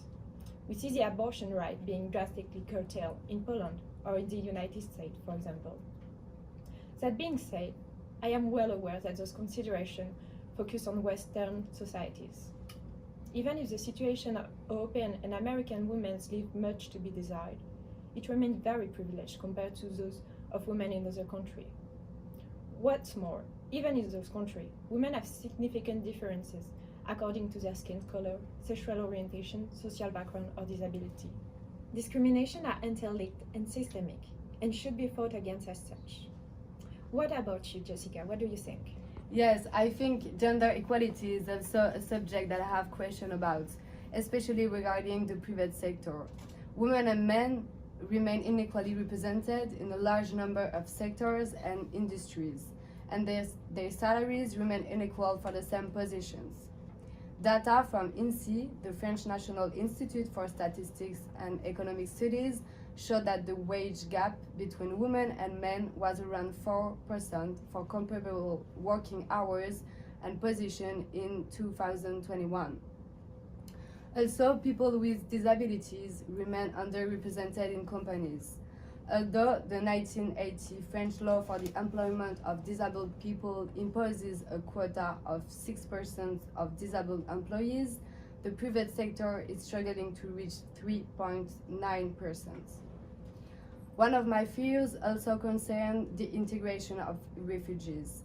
Even today, we don't know how to enable men, women, and children who have lost everything in their country of origin to rebuild their lives by facilitating access to refugee status and appropriate career path. As the number of refugees has increased due to the climate crisis, we urgently need to find human solutions to promote their inclusion. Predominant in our societies, all the division fuel inequality and perpetuate the destructive model of capitalism and paternalism. I'm afraid that we're still moving too slowly in including people in need in society through work, exacerbating the existing social fractures. What about you, Leah? Thank you, Jessica. Personally, my worst fear is related to the unfair treatment that minorities and people of colors face in their daily lives. Being a part of a racial minority in the country I live in, I experienced very early as a young person different forms of discrimination and racism. My parents are from Algeria, but I was born and raised in France. My identity as an Arab woman is not something that I could or would change. It is one of the components that made me who I am today. But I also know that for the same reason I will face as other person of colors, more difficulty in every aspect of my life. Indeed, internalized racism is deeply rooted in Western society due to previous colonization. We started from the very beginning with a disadvantage not within our control. Racial minorities and people of colors are penalized in all aspects of society, from professional to housing opportunity, as well as their constant concern for safety in public space, which is more related to racism and xenophobia. All these differentiated and uneven treatment lead to tension and conflicts, as Victoria will say and talk about, and no communication, which leads to extreme causing greater polarization. The murder in France of a young Arab boy 2 months ago by a policeman emphasized my constant insecurity and questioned myself of how far will this unequal treatment will go or continue, and for how long will minorities have to live with these insecurities and these fears. It's a good question at the end, Leah. So let's see how Victoria handles and proceeds from that question. Personally, my biggest fear is division, which leads to conflicts. We have noticed for several years that people and population that tend to be divided also tend to enter into more conflicts. Everything becomes more violent and disagreements turn into violence. There are different factors why there are so public affairs and policies for sure, but also let's not forget about social media that have a significant role. As Leah explained before, racial discrimination and also gender discrimination undeniably lead to conflicts, including internal conflicts like those happening in France for several years now, and even more recently, but also armed conflicts in different areas of the world, such as Africa, the Middle East, and Europe. There are fractures within the same state, even more than international fractures between states. The United States is divided between conservatives and Democrats, leading to internal violence, including ideological divisions and culture wars jeopardizing women's rights. France is divided over immigration policy and labor regulations, leading to police violence too. Moreover, the fight against terrorism is a real international matter too. Geneva law about armed conflict is lacking and does not include asymmetrical conflicts like conflicts between an organized group and a state, which is also about terrorism. There are new areas and new subjects that need to be regulated with binding normative instruments. Another reason for that is environmental issues and ecological problems, such as the lack of resources that are only getting worse. As states realize shortages in water and food resources, competition to find such resources heightens, potentially leading to conflicts, and when violence becomes the rule, armed conflicts will arise. Thank you, Victoria. Actually, what you said raised an important conflict raised is a point important for me. It resonates with my personal fear, which is our inaction regarding environmental destruction. Because we can only resolve conflicts and wars if we address the most important issue of the century, which is the destruction of the environment.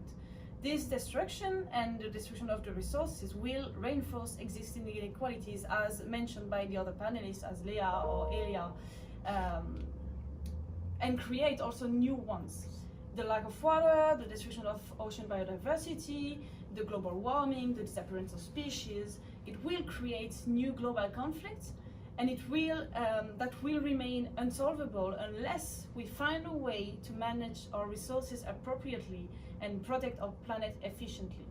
So my greatest fear is that we will reach a stage of destruction of nature that will prevent us from turning back. Despite all the warnings from scientists and all the great speeches on the subject, the actions taken remain insufficient. So nature is resilient, but only up to a point. There's too many planetary limits that have been already exceeded, and we should act accordingly. We need to protect nature, at the very least because it is useful to us and because we need it. And personally, my concerns are even bigger for the ocean. As a surfer and a diver, the ocean is central to my personal life. We don't know much about these immense spaces, and yet we are already destroying it. We should do something about it, and as Sylvia Earle said during the World Ocean Day at the United Nations in the beginning of June, the most important thing we take from the ocean isn't the fish or the krill, it's our own life, because the more we take from the ocean, the more we take from our life. So it is in our interest to survive. If we want to survive, we need to protect the environment, because it is a selfish move to do if we want to live. And I just want to end up with something. I'm not saying that there is no will. There is a will, like we want to do something, and this will enable us to make advances that cannot be denied, but this is not enough, and more is needed because there are blockages at other levels than the willingness. I'm so pleased about the movement of fears from social and personal relations into global planetary concerns. And I think, Chloe, you proceed to develop further the idea of environmental destruction. Yeah, thank you, Levi. Of course, my biggest fear today is the slowness of ambitious environmental decision. We can see that the problem is not the lack of will, but the way that will is implemented and the divergence in achieving our common goal. While solutions for climate change consequences must be global, the stumbling blocks in international agreements illustrate the limits of multilateralism in the face of emergency. Here are a few examples. At the time of Copenhagen and Canton agreements, Pablo Solon, former Bolivian ambassador of the United Nations, criticized the approach based on voluntary contribution by states to reduce the harmful effects of environmental degradation. I quote, "Imagine you want to build a dam to protect a village from flooding. Everyone brings the stone they want to the dam. Some bring more because they have a greater sense of responsibility, but a certain height is needed to hold back the flood. Then you realize that the dam isn't big enough to protect you." On another note, the head of Australian government was criticized in 2021 for announcing that his country would achieve carbon neutrality as soon as possible, and preferably by 2050, but without making any commitment in that direction. In the same period, the temporary withdrawal of the United States from the Paris Agreement raised concern about its commitment to international financing against the adverse effects of climate change in the country of South. Pascal Canfin, a former of the European Parliament for Europe Ecology, also pointed out that the climate faces many objections in the name of social justice. In France, we are told that it's unthinkable to increase the price of fuels because of the fuel poverty, because of suburban households are forced to have 2 cars. Whatever the country, we will encounter this kind of blockage unless we implement public policy that articulate justice and transition. Similarly, in 2013, neonicotinoid insecticides harmful to bees and her pollinator raised concern about biodiversity and food safety. In response to this concern, the European Union considered banning certain neonicotinoids. However, under pressure from the chemical industry and certain agricultural groups who argued that these pesticides were essential to protect crops from pests and ensure high agricultural yields, the European Court of Justice ruled that these insecticides would be definitely banned only from 2021. It took 8 years for these 2 directives to come into effect. And that brings me here. Today, we live in the hope that individual and collective interests can converge in the name of a common global goal. Reality shows us that measures to protect sustainable development in one region is not exempt from injustice elsewhere. We know that governments, but also private actors, will not allow themselves to be harmed by standards policy that is detrimental to them, although better for the planet. It's necessary to change the institution decision-making process, particularly lobbying role in rulemaking, to achieve a fast and equitable transition. We know that multilateralism has enabled much progress, but we cannot be satisfied with decades of progress with the awareness that more is needed. We can't maintain the excess of our system.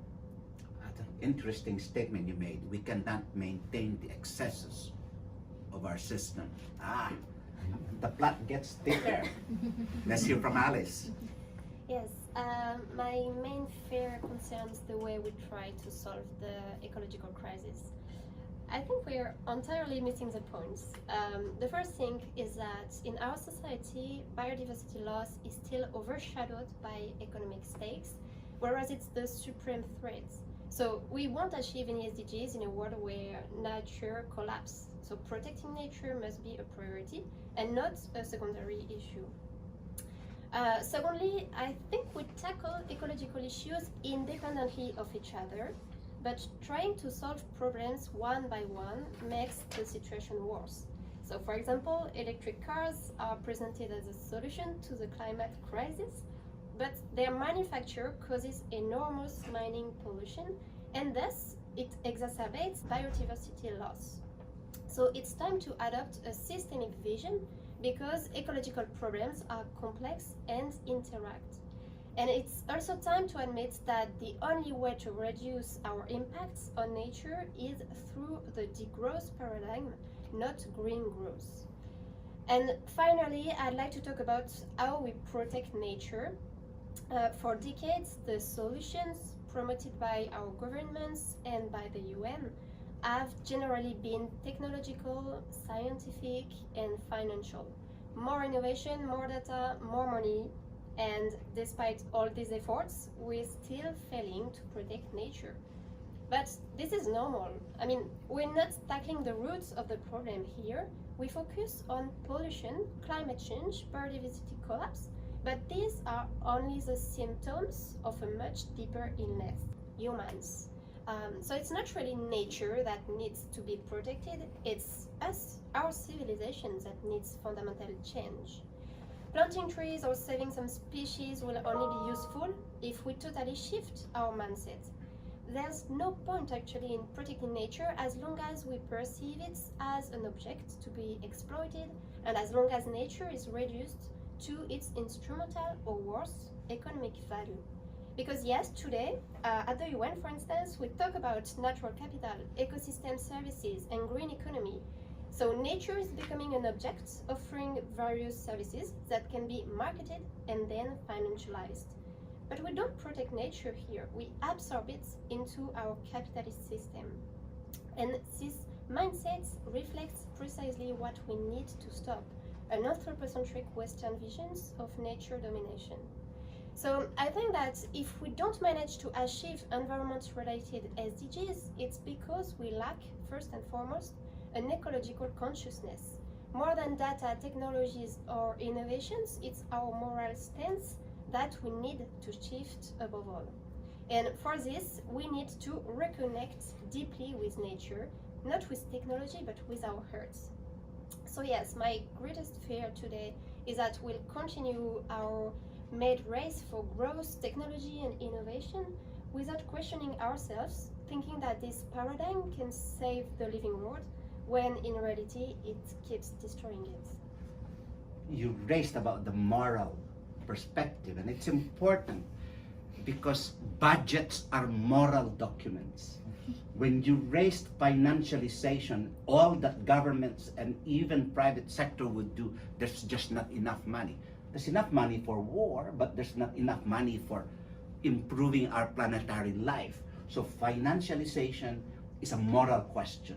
And as long as we don't fund the things that make people and the planet sustainable and secure, as a moral bankruptcy. So thank you very much.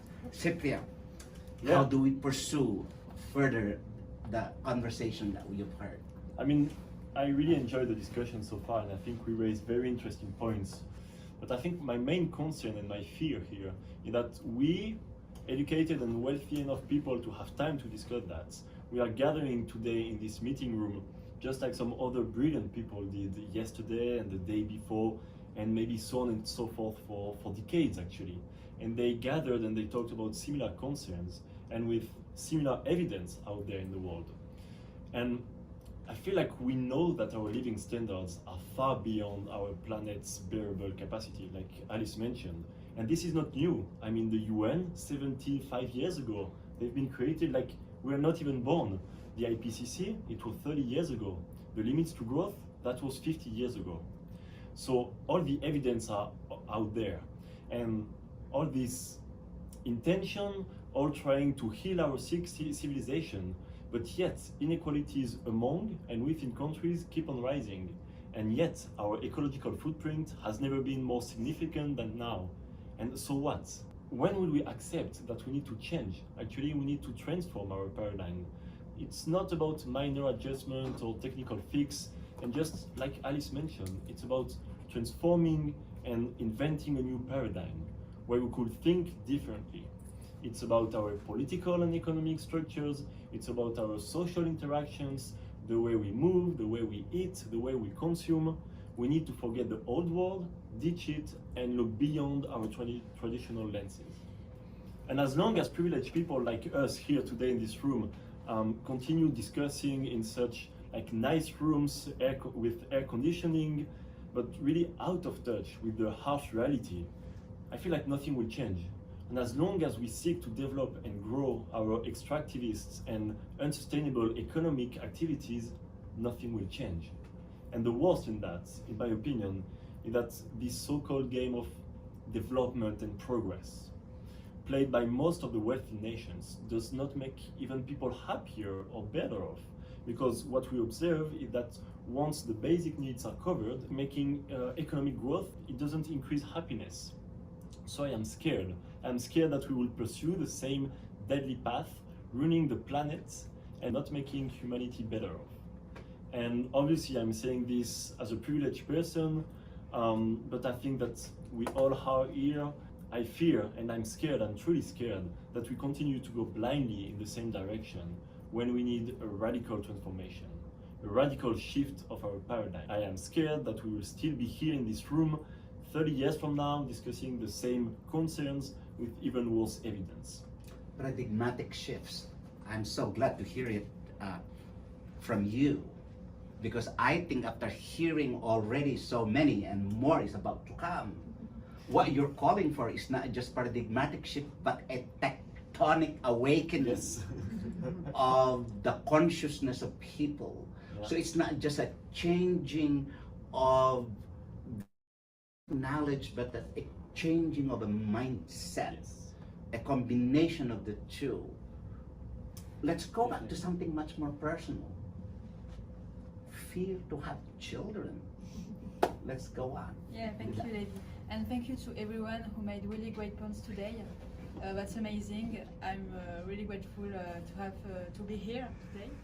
So my current fear is that our children will have to live in an insecure world, and moreover a world suffering from climate change. I don't want to have any children so long as the state will not take drastic measures to assure some security and stability for them. And I think that many people old enough to ask themselves if they want children are asking themselves the question. And it's an issue if there's no future generations, obviously. We should leave a sustainable world for them so they can pursue previous generations' work, or else there is no hope. Thank you, Diane. The mantra at the UN for sustainable development is for people and the planet. With your presentation, we come full circle. We started with people concerns to the planetary concerns, and then we go back to children. That nothing that we do, if it were not for the protection of children today and them being the future generation, will redound to nothing, because unless we protect the children now, the future is compromised. Yes. Are you ready to talk about the sources of your hopes and what those are? Yeah. So many fears. They're valid and warranted. And ladies and gentlemen, you've been warned about those fears. But be excited with me to hear about their hopes. I do share this concern about the world that will be left for our children, but I also think that the younger generation can be a source of hope. We're witnessing a new generation that no longer hesitates to take its place in the public debate and act on its own initiative. It's a more informed and politically aware generation. Numerous bottom-up initiatives are shaking up established institutions, and personalities are leading on those issues, like Greta Thunberg did for the Friday for Future. It is facilitated by an ultra-connected world, and it's not without its problem, but it allows social movement to grow and coordinate horizontally without being framed by institutions. Is it the same thing for the private sector, Jessica? Yeah, I think the private sector really can be a real driving force of the integration of disabled people as well as refugees, and a promoter of gender equality in the workplace. I think one of the best ways to help reduce inequality and promote inclusion is to implement a CSR strategy in all of the companies. However, to be effective, this strategy must be applied in all of the company, in all the decisions, and all of the employees must be involved. And it can be hard to make it happening than it seems. For the past 2 years, I've been working as head of the CSR strategy of UpNCharge, which is a French startup selling a wireless charging system for electrical vehicles. And what I've come to realize is that as a startup, it's particularly difficult to establish a foothold in a market and to surround yourself with partners who all share the same social and environmental ambitions. One must make concessions in the beginning to exist, and then once established, you can afford to make choices that are more costly for the company but more ethical. So there is hope that one day it will be the opposite, to establish a company that will have to show, previous to anything else, its commitment to the security and to sustainability of people and of the planet.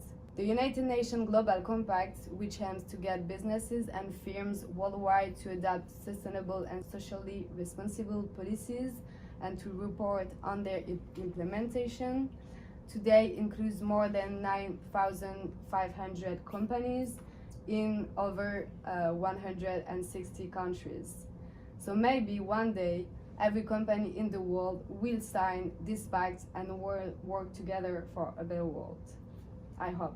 And these companies are signing up for the best labor practices, for the best implementation of human rights for all. So thank you for raising that. Let's see the key role of the international community and international cooperation.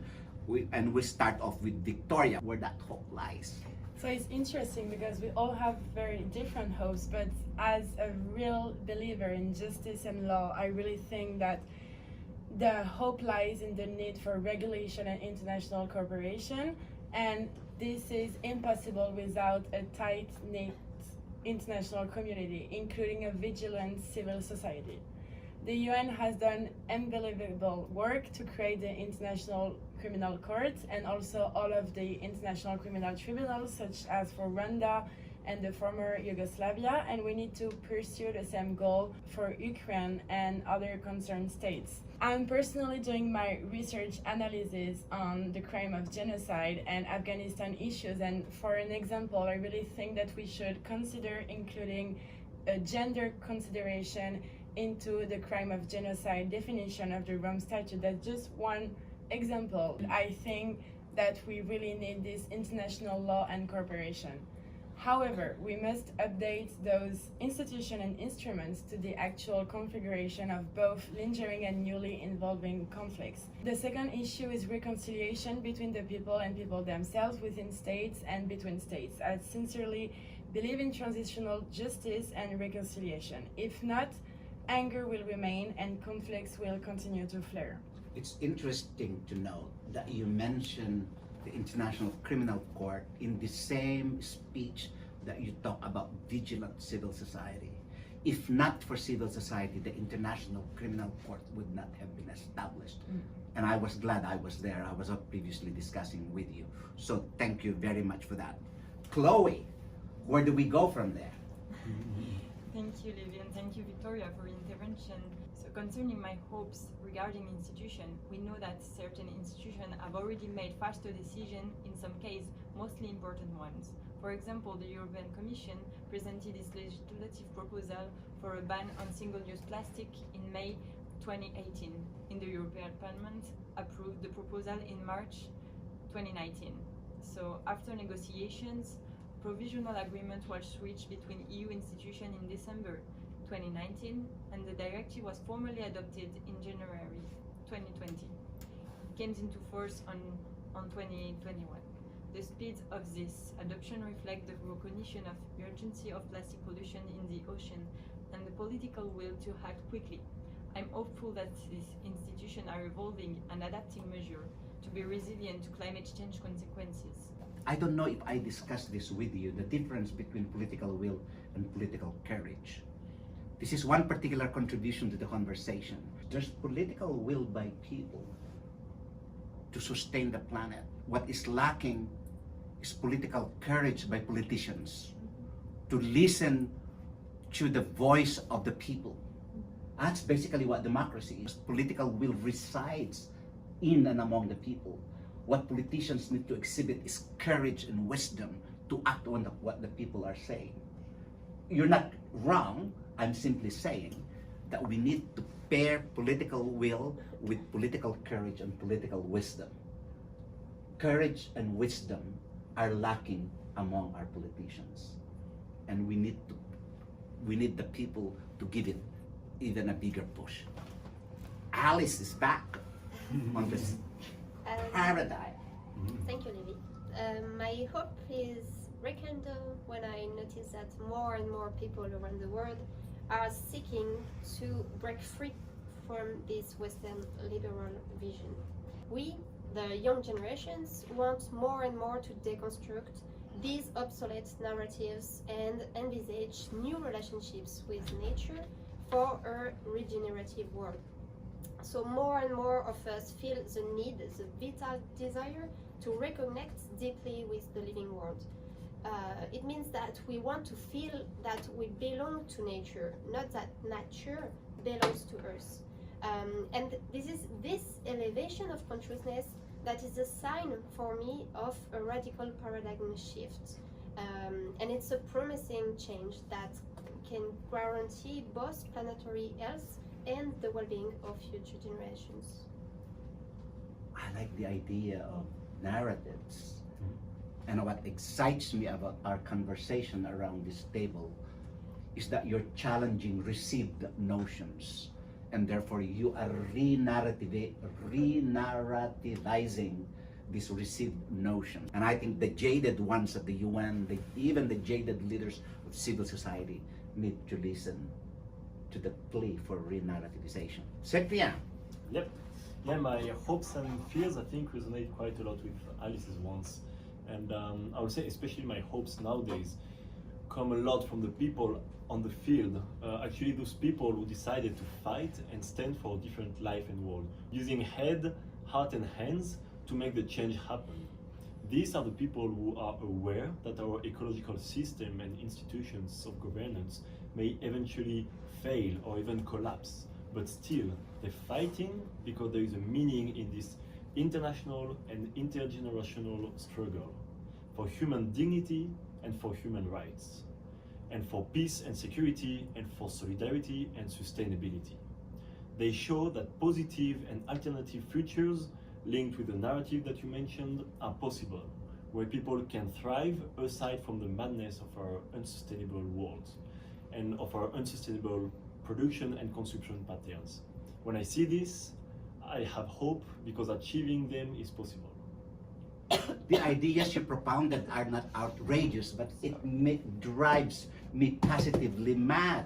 Is that what you meant by madness here? Yeah. Well, and so, thank you very much for in such a short while, in such a few minutes, you were able to traverse the entirety of the burden of the entire webinar, which is to look at gender justice, to look at youth concerns from an inter and intragenerational perspective, the solidarity that I think will be generated by the conversation with the young people in the audience hearing the conversation, I can already feel is enormous. Now, you did not necessarily address the documents on our common agenda, Summit of the Future, but I hope that the United Nations officials and the governments participating in this webinar intently listened to the re-narrativization of the agenda before the UN, because they strike deeply into the common agenda of the Secretary General. It strikes deeply into the vision of the Secretary General for a youth envoy to permeate the governance structures of the United Nations, and for a summit of the future to not only deal with the historic inequalities of the past, but an assurance of the human rights of those yet to be born and those who are already acting upon the issues of the world, like these young professionals that I presented before you. Thank you very much for the freshness of ideas. Go and pursue those ideas and make them happen. Thank you very much. Thank you. Well, the usually talkative Levy was far more silent than usual. What with the ideas brimming from the conversation with these young people, the width and the breadth of expertise, professional and on-the-ground expertise of these young people tell me that they are bearers of wisdom, not our usual understanding that as you age, you accumulate wisdom. The wisdom that these young people already exhibited is needed wisdom that needs action and implementation.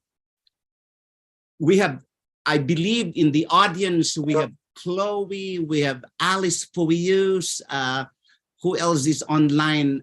We have Chloe and others in the conversation have joined us, and they will be listening and monitoring if you have questions. We do have two young people who will make interventions live, and we have Angelica Tostes de Brazil. Come in, Angelica. Thank you. Well, good morning, good afternoon, good evening to everyone, every part of the world where you are. I'm Angelica Tostes, a feminist theologian and member of the Student Christian Movement in Brazil. I appreciate the opportunity to be here in this space and contribute to the reflections from Brazil and Latin America.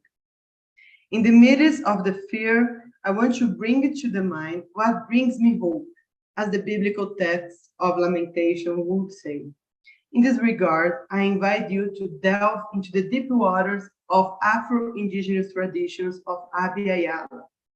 The indigenous people teach us that the waters, the mountain, the plants are our siblings, not something separate from us. They carry with them the memories of the people. The waters, the mountain, the plants are also part of their ancestry. Just as the people of Afro-diasporic religions that enchanted us with the devotion to ancestry, the respect for the elders, and this beautiful relationship of actively listening through the body in deeds. Thus, I understand that intergenerational dialogue is essential for transformation of the future we seek, the ancestry of those who came before us, who paved the way for us to walk and even to transcend their limits.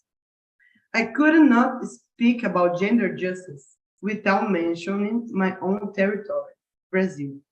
My theology and my activism is grounded in my body, which is why indigenous women from Abya Yala have been advocating for some concept of body territory. This body territory in the global south is marked by injustice of gender, race, class, coloniality, sexuality, and caste that affects women's body. However, it's also a body territory in struggle, in resistance, striving to survive and live lives with these dreams and imagination. In our common agenda, two topics catch my attention: protect our planet and place women and girls at the center. These two aspects might seem distant from each other, but they are closer than we imagine. For this body territory also suffers from eco-injustice. The climate agenda radically impacts the survival of numbers of women who rely on land and harvest to live. If the countryside doesn't plan, the city doesn't die. is a motto of Landra's rural workers movement, which underscores the importance of family farming in supplying cities with the production of health and sustainable foods. The report of Social Panorama of Latin America and Caribbean 2022 reveals that 1/3 of the population in the region lives in poverty, which also affects 45% of all teenagers and children. As the previous years, reports highlight that poverty is more prevalent for women aged 20 to 59, and also considerably higher among the indigenous and Afro-descendant population. And here in Brazil, the LGBTQ+ community suffers from financial and social instability. Hunger has a gender, color, ethnicity. Gender justice in the future of generations will be impossible without confronting the harms of neoliberalism inflicts on the lands of our world, exploiting them violently, just as they have always done with the bodies of women in the global south. The reclamation of this body territory is for the pursuit of the memories of the future, memories nurtured in the wombs and the hearts of the women of Nuestra America and the entire global south, who have fought and continue to fight against hunger, oppressions of the lands and bodies, and the exploitation of both themselves and their territory, the mountains, the water, and the plains. I return to the biblical text of Lamentations. I bring to the memory what gives me hope. And for me, hope resides in women, girls, young women, adult women, elders women, always in women. To them, I honor the lineage of women who paved the way for me to be here today speaking to you all. Thank you. Another youthful wisdom shared on screen and online. Muito obrigado, Angelica Tostes. We now bring another live intervention in this panel, Pauline Masiljalin Ambang, a young communications and campaign coordinator of the Women's International League for Peace and Freedom, coming to us in the heart of Africa, Cameroon. Pauline.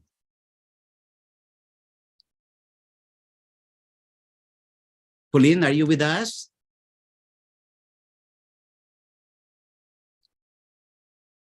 While waiting for... I'm here, President. I'm here. All right. Yeah, good morning. I would say so much sweet greetings to everyone and everywhere you are. It's such a great pleasure for me to be on this special panel for this special opportunity. And concerning these special issues is really critical for you. Is really important to address this question about the source of our fear today and our hopes for the future. You know, it is important to know that young people are the majority of the population of many countries are affected by armed conflict. By the mid-2022, too much displaced people, of whom we can count in majority 74% of young people have been displaced, are host in a low or middle income countries. But this is the report of the United Nations High Commissioner for Refugees. Therefore, young people are also severely influenced by conflict and economic and political crisis. Youth play many roles during conflict as civilian, combatant, and pacemakers. In addition, youth suffer of number of human rights violations. In education is disrupted, access to healthcare is limited, and access to job and opportunity of all of this has a long-term impact on peace and security. So the UN Council Resolution 2050 on Youth, Peace and Security urged members to consider ways to increase inclusive representation of youth in the decision making and at the levels in the local, national, regional, and international institute and mechanism for the prevention of resolution conflicts. So regarding our source of fear, we need to discuss about armed conflict. our prior fear is the marginalization, the disconnection from the society development and the politics due our age. Looking at the global context in Africa in particular, older people are considered to be the holders of universal wisdom, and young people, even if have an important contribution to make, they are even not taking account at all. These are promising space to discuss their perspective within the community is really frustrating. And we can also see the force into militarized masculinities, and it is really complicated for mostly young boys who are forced to integrate militias or armed groups. And then we can talk about the extremism of gender violence, based violence on women and girls internally displaced that are forced to sexual abuse because their husband have refused to integrate that armies and group arms. So now rape is used as armed conflict, and it's a really worrying situation. And then we can see that there is an urgent need to talk about the consequence of armed conflict on the biopsychosocial, for example, on the development of youth people for the future. Therefore, there is now an hostile economic and professional environment in which there is neither access to job nor opportunities. Our fear also concerns young people forced into irregular immigration, and the worst, we are scared about the multitude of wars and conflict in the world, impacting, for example, the indigenous youth sending away from their local lands. It's true that the current geopolitical context may give scene for young people to share the concern about their preoccupations, but youth should be part of the war process, not just as consultation, but all partners. So what we expect on our hopes for the future, looking at the issue of the cooperation involved by multilateralism, we need to prioritize justice and youth perspective, and a youth perspective, intergenerational justice. We jump into diversity and the inclusion, where there is a huge need to design seats specifically for youth on the table of decision. We want that the policies should be shaped for youth social inclusion and right base. We need that the funds should be mobilized, funding should be mobilized for universal social protection for the most vulnerable. Instead, for instance, girls' protection of sexual and reproductive health and rights. This will ensure a psychological and psychosocial support to survivors of gender-based violence. That is really important to address the root causes. We hope that there should be a promotion of youth employment, opportunities and vocational training, fostering their education, promoting your youth entrepreneurship and constructive engagement for the future. Then, for what the Young Youth Network is doing, to shape the agenda for the movement for reimagining the multilateralism, the Young Youth Network provides with the active and enormous, that is important to note, the active and the enormous support of the board, a space to organize an advanced goal of youth within the younger generation. Especially as with youth, we do not just mean children, but also people around 18 and 13, even 35. Our youth peace and work for gender justice is combined with wider commitment to peace. This includes disarmament and demilitarizations, as the new agenda for peace calls on members to commit to reducing human cost of weapons by moving away from overly securitized and militarized approaches to peace, to human well-being resources. As young people are the present and the future, is a crucial opportunity to discuss what future could look like. The principle, nothing about us without us, reminds the need our common agenda to spotlight the energies and engage the co-drafting of the policies and the affect actually your lives. We are already the leaders now, and we be must recognized as such. Thank you. Thank you very much, Pauline. Merci beaucoup. Thanks for covering. Thanks for covering a wide range of issues that cover your fears and your hopes, and a perspective, especially coming from Africa, is important. But that is not to regionalize your thought and your view, because your thoughts are as local and as global as you presented them. So thank you very much. Ladies and gentlemen, I hope that you, like me, am in awe and appreciation of all the young people's presentation, both those in the round table earlier and Angelica's and Pauline's. We have, let me see, we have 2-3 minutes, but I don't, oh, yes, before I forget, I want to make sure that the intentional listener and intentional note taker for this panel is Dr. Kangwa Mabuluki, who is the General Secretary of the All Africa Theological Education by Extension Association and a former co-general secretary of the World Student Christian Federation. I am myself a senior friend. That means an old person who was formerly a member of a student Christian movement in the Philippines, of which the global organization is called the WSCF, and WSCF is a full member of CoNGO, and we very much appreciate that. Just a few quick notes.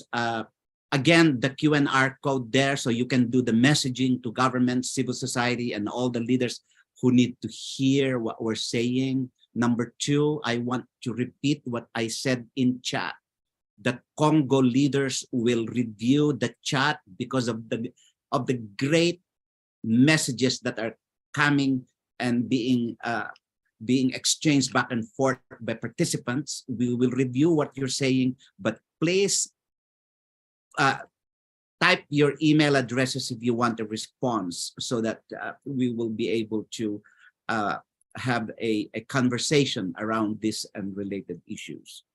I think we are on time. 2 or 3 minutes delay is not too bad.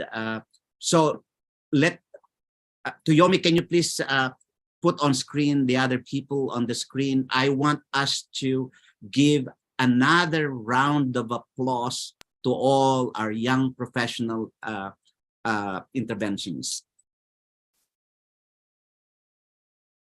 Thank you very much. Let's now go to panel number 3, and I'd like to introduce to you our moderator for panel 3. That's Dr. Ana Maria Suarez Franco of the International Federation. Oh my goodness, Ana, you'll have to tell me. I get rattled with all these acronyms, but FIAN International, with food and nutrition issues, is a full member of CoNGO as well. FIAN International is based in Geneva, and so Ana Maria comes to us from Colombia by way of Switzerland, where she is based. Ana Maria, you have panel 3 to moderate. Hello, good morning in New York, good afternoon in other parts of the world. My name, as said, is Ana Maria Suarez Franco, and I will moderate panel number 3, which is on intra and intergenerational justice and solidarity for future generations. I want to begin thanking CoNGO for organizing this very important panel, especially on view of the Summit of the Future and many other relevant processes that are thinking on what are we going to let to the future generations, including also the consultative opinions that the International Court of Justice and the Inter-American Human Rights Court are now discussing and will issue in hopefully in some months. I also want to thank to Susan Sepperson. Susan will be the rapporteur of this panel, and she is the vice chair of the NGO Committee on Intergenerational Solidarity, Generations United USA. I would like to begin with a short introduction before we go into our great panelists. Remembering why are we speaking about these issues? It's not a secret for anybody that already in the 70s and before, many were concerned about how we were depleting our nature and we were living a model of life that is not sustainable, healthy, or fair. But these threats have multiplied, and this includes the unsustainable patterns of production, global health threats and pandemics, also the inadequately regulated and controlled new technologies like the artificial intelligence. We also have wars, more than 110 armed conflicts in the world, where weapons of mass destruction may be used. Those are still produced, of course. And we also have the erosion of norms of democratic governance beyond all the planetary environmental crisis, intoxication, climate change, and the loss of biodiversity. And this means that our generation is threatening the ability of future generations to enjoy their recognized human rights while they are voiceless and unrepresented mostly in decision making. That's why many processes have begun, including the process towards the recognition of the principles on the human rights of future generations, on which our first speaker will introduce us. But I want to remember that in these and other processes, social movements have some concerns when we speak about the human rights of future generations, including what does it mean to refer to future generations? Does it mean that we accept injustice in the present? Or does it mean that we do not recognize that in current and future generations, we can have intragenerational injustice, inequity? Or does it mean that we can control the reproductive rights of women to ensure rights in the future? All those are big problems, and therefore our panel now is focusing on solidarity with future generations, putting the emphasis in three aspects. First, how to frame them on human rights. Second, how to ensure that these are in line with the principles of intra and intergenerational justice. And last but not least, also how to protect gender justice and women's rights in all this debate. And now I would like to pass the floor to our first speaker, Professor Sandra Liebenberg, who is a distinguished professor and H.F. Oppenheimer Chair in Human Rights Law at the Stellenbosch University in South Africa, also one of the drafters of the Maastricht Principles on the Human Rights of Future Generations. And Professor Liebenberg will tell us how these main questions of inter, and gender justice are reflected in the Maastricht Principles. Sandy, you are very welcome. I'm happy to see you speaking to us from South Africa. You have now 8 minutes, and we are very grateful for having your intervention. So, good afternoon, everyone from South Africa. It's an enormous honor to be part of this panel and to share in the celebration of this third CoNGO Global Thematic Webinar. So as Anna Maria said, I'm going to focus on the newly adopted Maastricht Principles on the human rights of future generations, in which I participated as chair of the drafting group. Anna Maria was part of the steering group, and they were adopted in February this year after an extensive process of research, consultation, and outreach with a very wide variety of stakeholders. So I'm going to turn then to the first theme, namely framing future generations as holders of international human rights.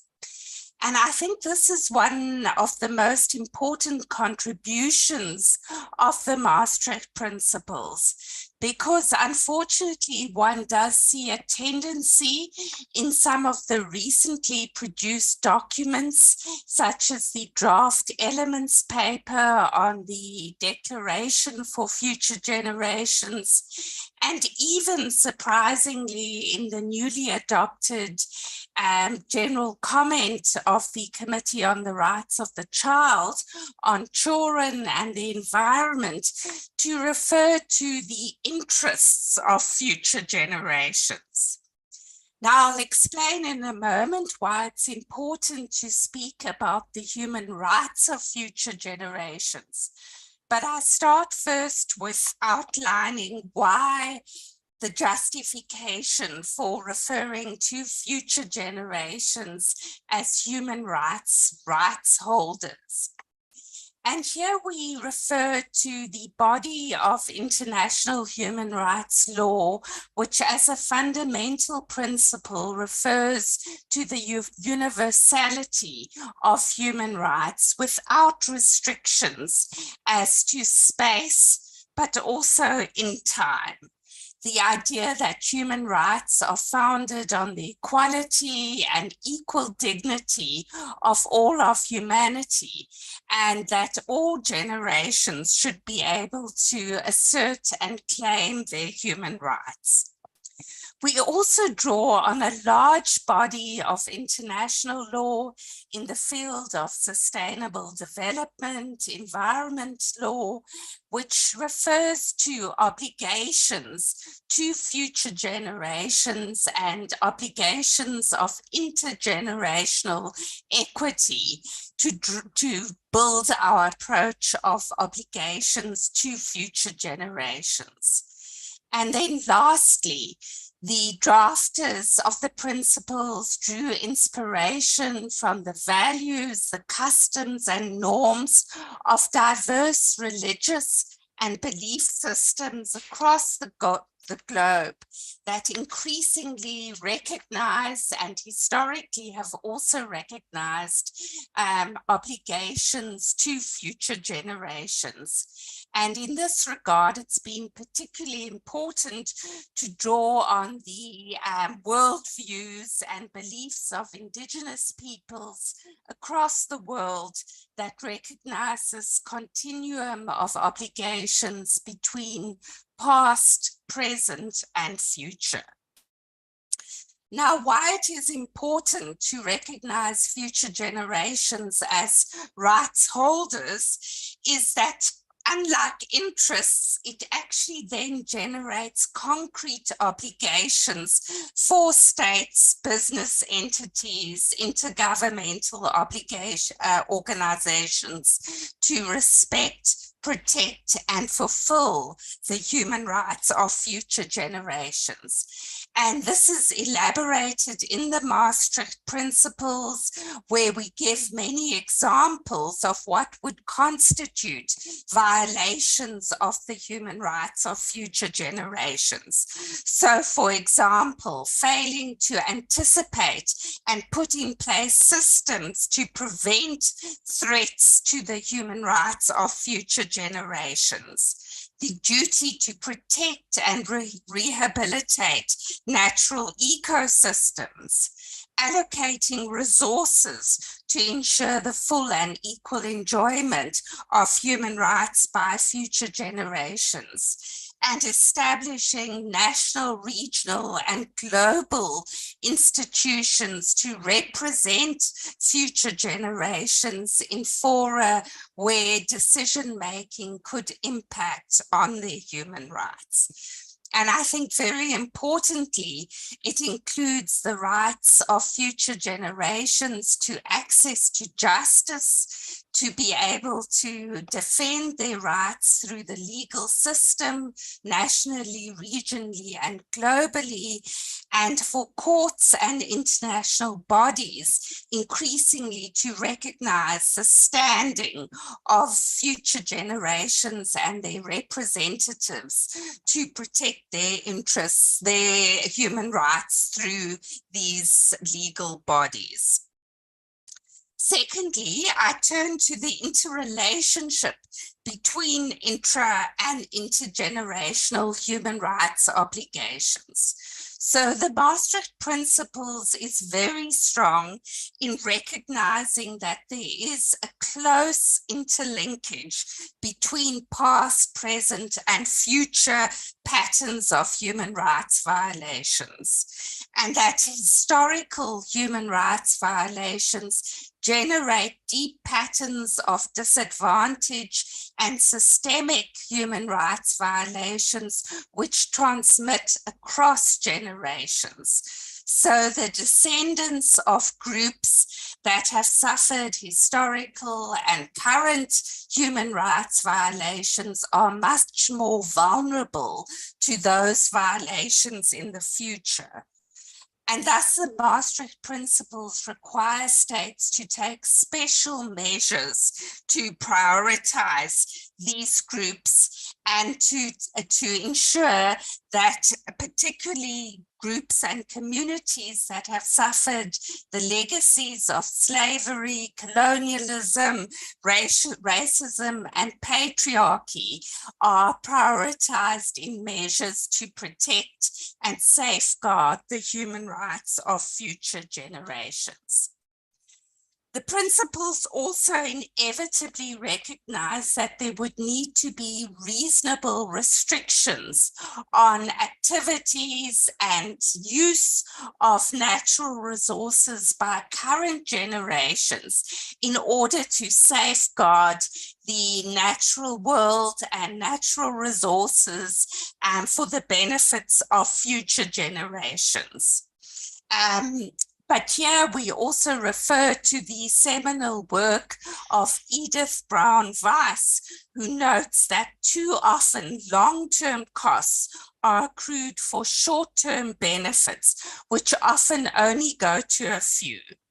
And so the principles, the Maastricht Principles, recognize that policies that impose restrictions on resource allocations and use must be aimed at rectifying the great inequalities in control over resources within the current generations, and which leave disadvantaged communities with very few access to resources and benefits. So the restrictions should be borne by those groups and those states who are most able to bear those burdens, and disproportionate burdens should not be placed on already disadvantaged groups and countries, particularly in the global south.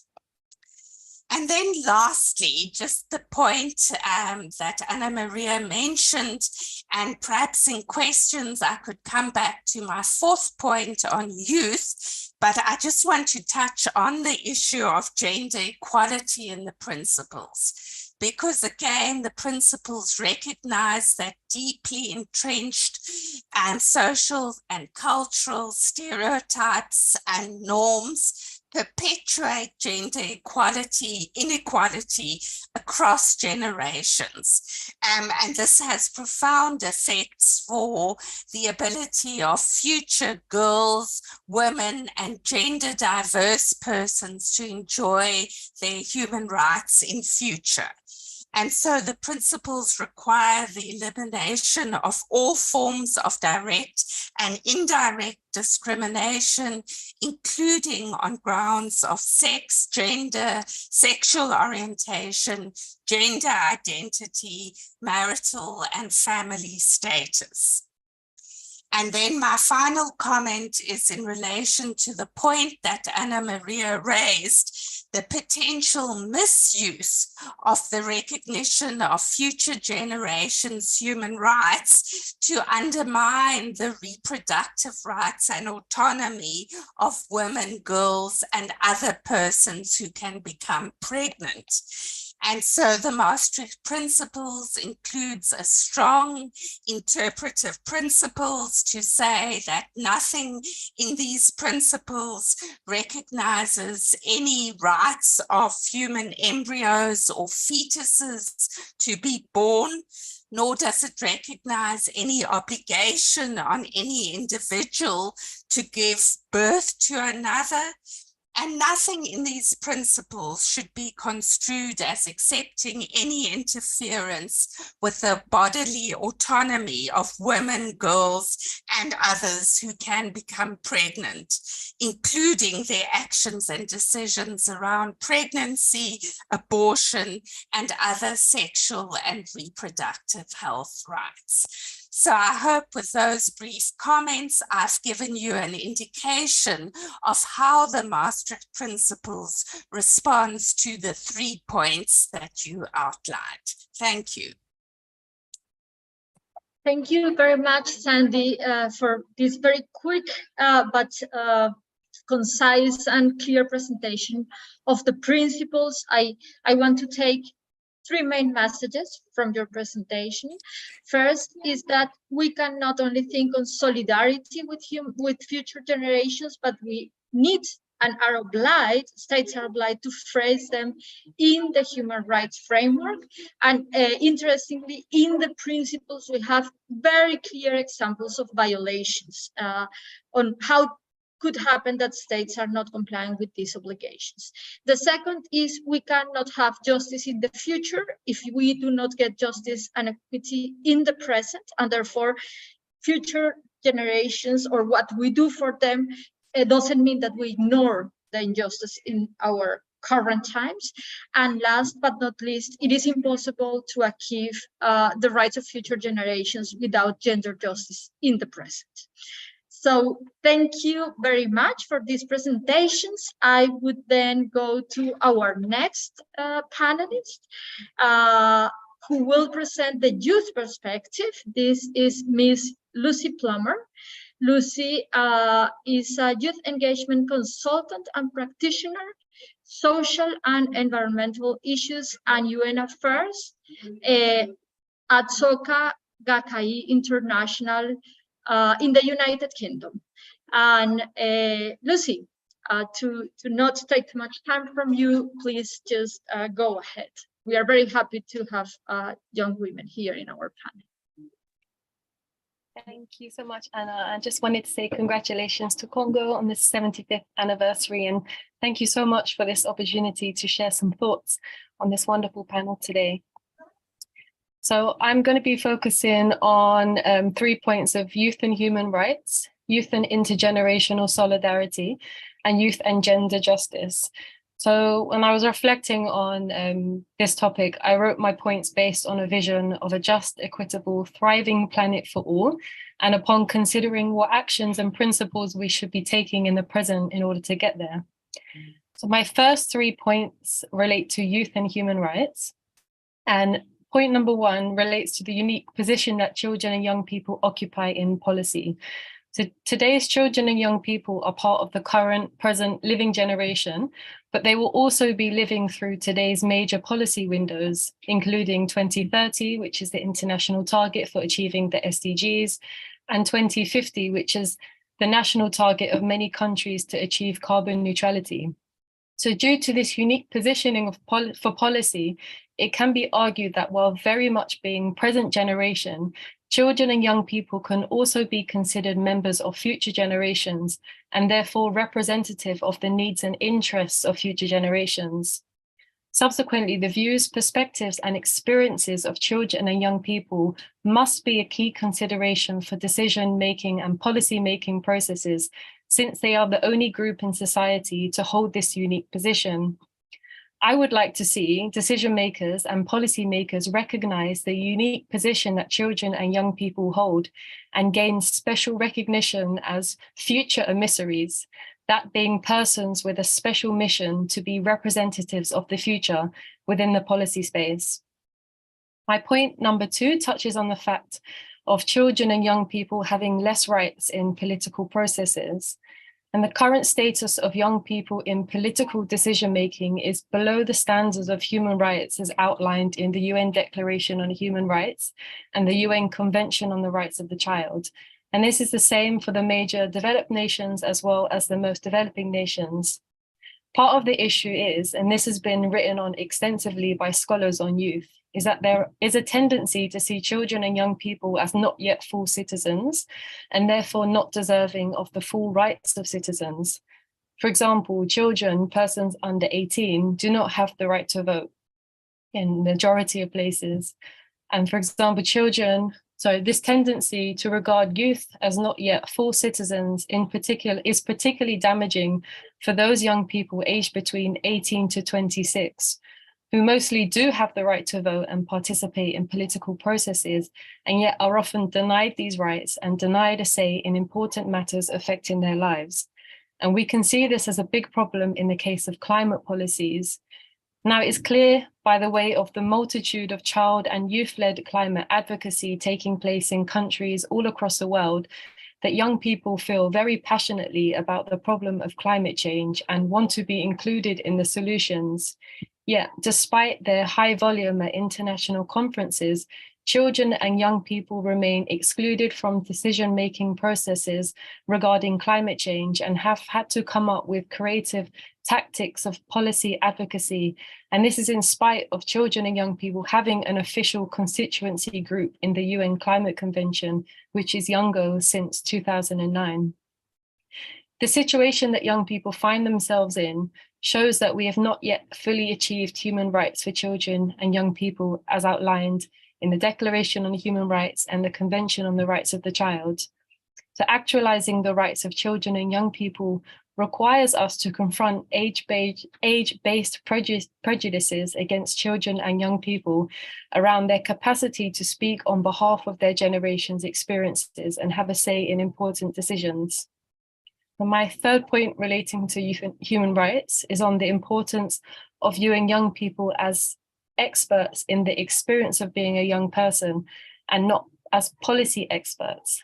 So while some youth can certainly be recognized as policy experts in their own rights, the majority of children and young people are not, nor should they be. It is intimidating enough for most young people to step into the political arena, where oftentimes they are made to feel that they are not welcome or have no right in being there or have nothing to contribute to the discussion. Young people tend to be at the forefront of trends and major changes as they undergo the challenges of finding jobs, living arrangements, a partner, friends, figuring out all the stuff that the adults already have sorted out. And therefore their experiences are really invaluable for understanding not only the present, but where we are headed as a society.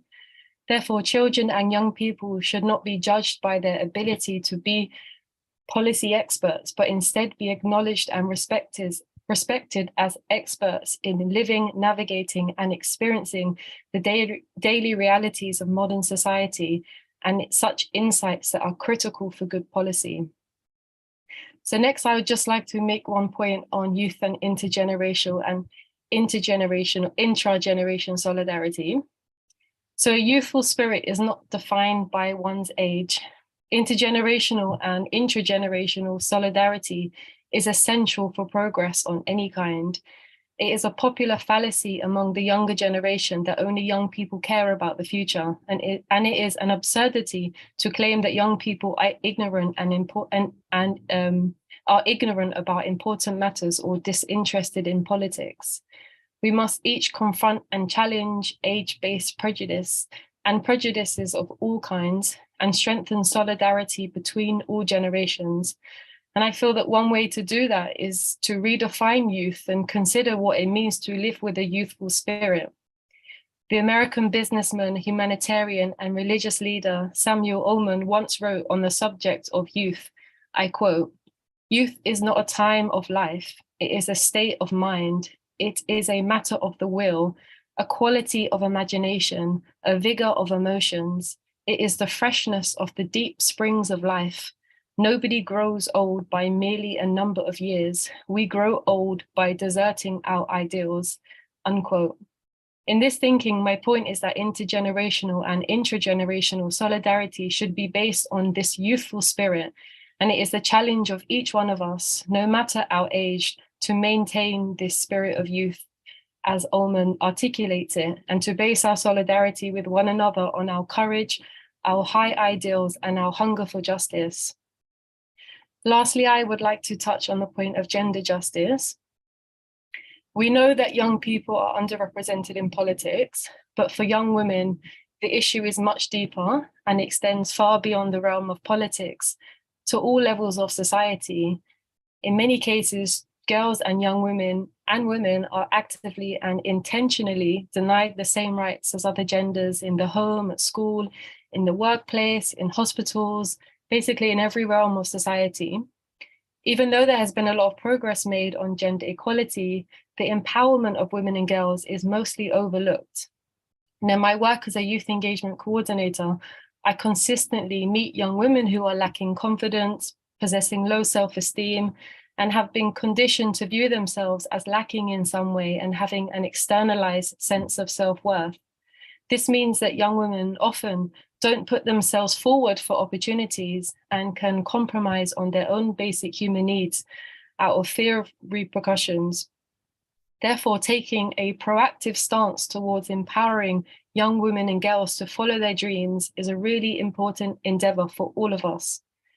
When young women and girls are sincerely praised just as they are and receive personal encouragement from older generations of women in particular, but also men and their peers, it can completely change the trajectory of their lives, because we often need someone to tell us how amazing and capable we are. So that's my final point, and I'd like to end my remarks there. And thank you again for this great opportunity.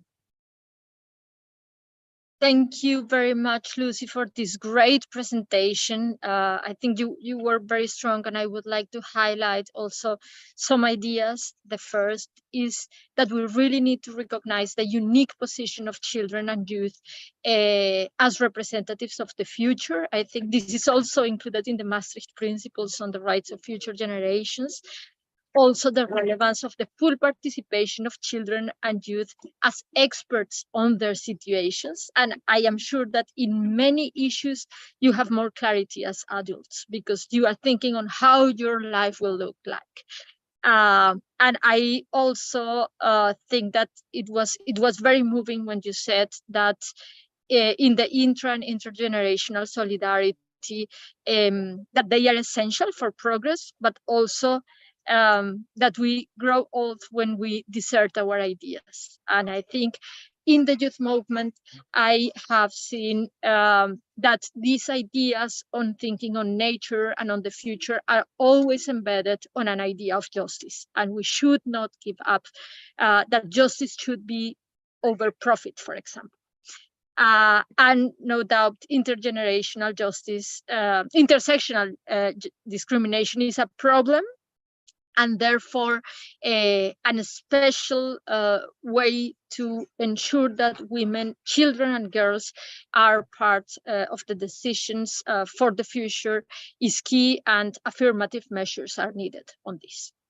So thank you, Lucy, for that. We have invited a third speaker who would like to speak on the Universal Declaration of human responsibilities of the present generations toward future generations. Unfortunately, Kenneth Stokes told us today that he had an accident and he was feeling very bad today. We really wish him a good recovery, and he sent us his presentation. So our moderator, general moderator and organizer Liberato proposed that we see the slides that he submitted. We will present them each 30 seconds, and then he will also send a recording that will be included in the memories of this panel. So Liberato, I then give you the space to present the slides, and if I see some sentences that we should or could highlight, I will just... Thank you very much. So, muchas gracias, Ana Maria. We will screen 8 slides, I believe, for 30 seconds, just to give you a view of what would have been presented by Dr. Stokes on the Intergenerational Declaration.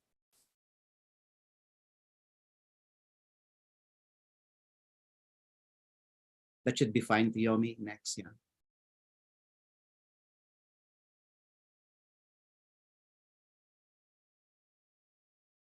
You can see here that the declaration intersects with some of the major documents already in place at the UN. Next slide.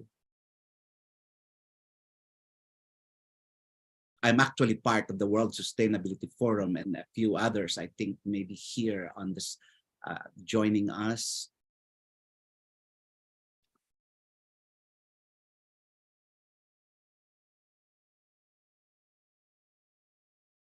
There you have familiar faces, Her Excellency Ambassador Maria Espinosa, and our dear friend of civil society, Ambassador Anwarul Chowdhury, and of course the former Director General of UNESCO, Federico Mayor, Roberto Savio of Italy, founder of Interpress Service, etc. So they are the leading lights of the declaration.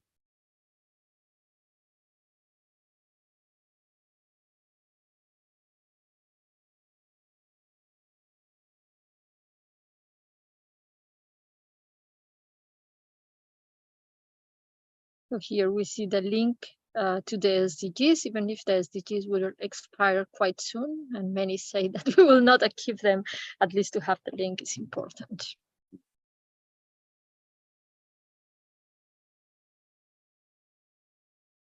Do we have more slides? Okay.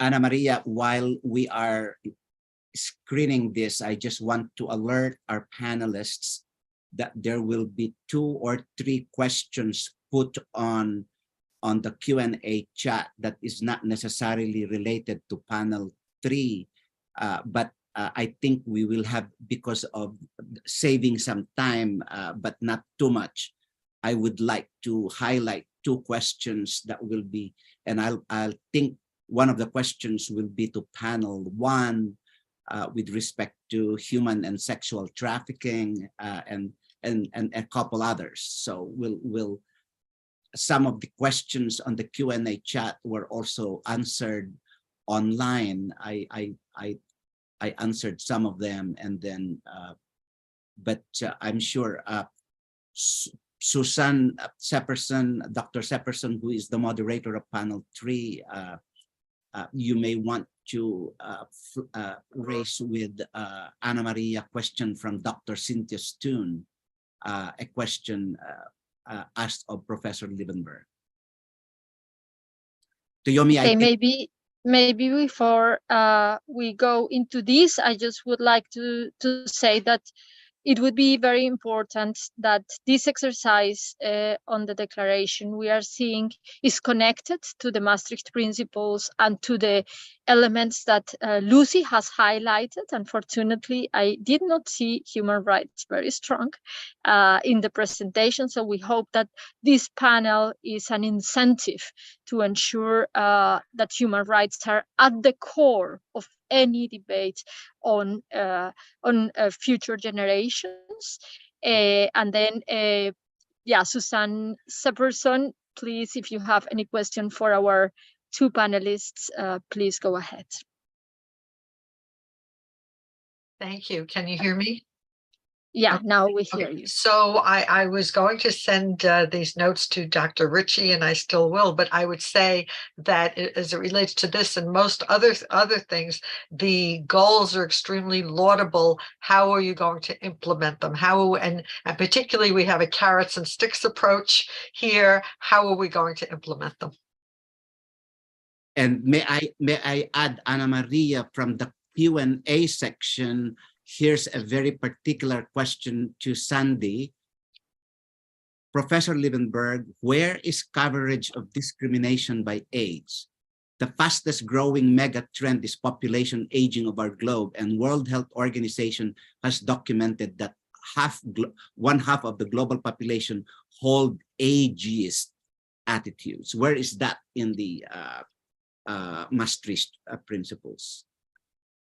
Thank you very much, Susan and Liberato. I would then give the floor to our two panelists and then say a goodbye word. Sandy, you have 2 minutes.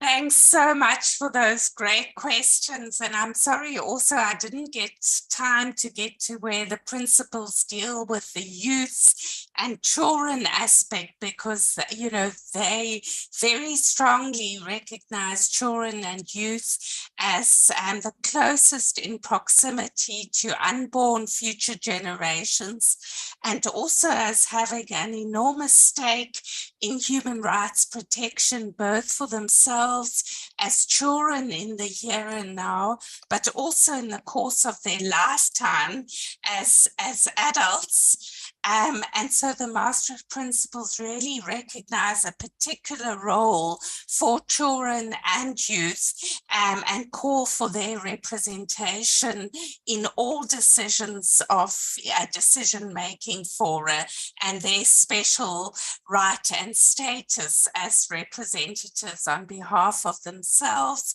but also unborn future generations.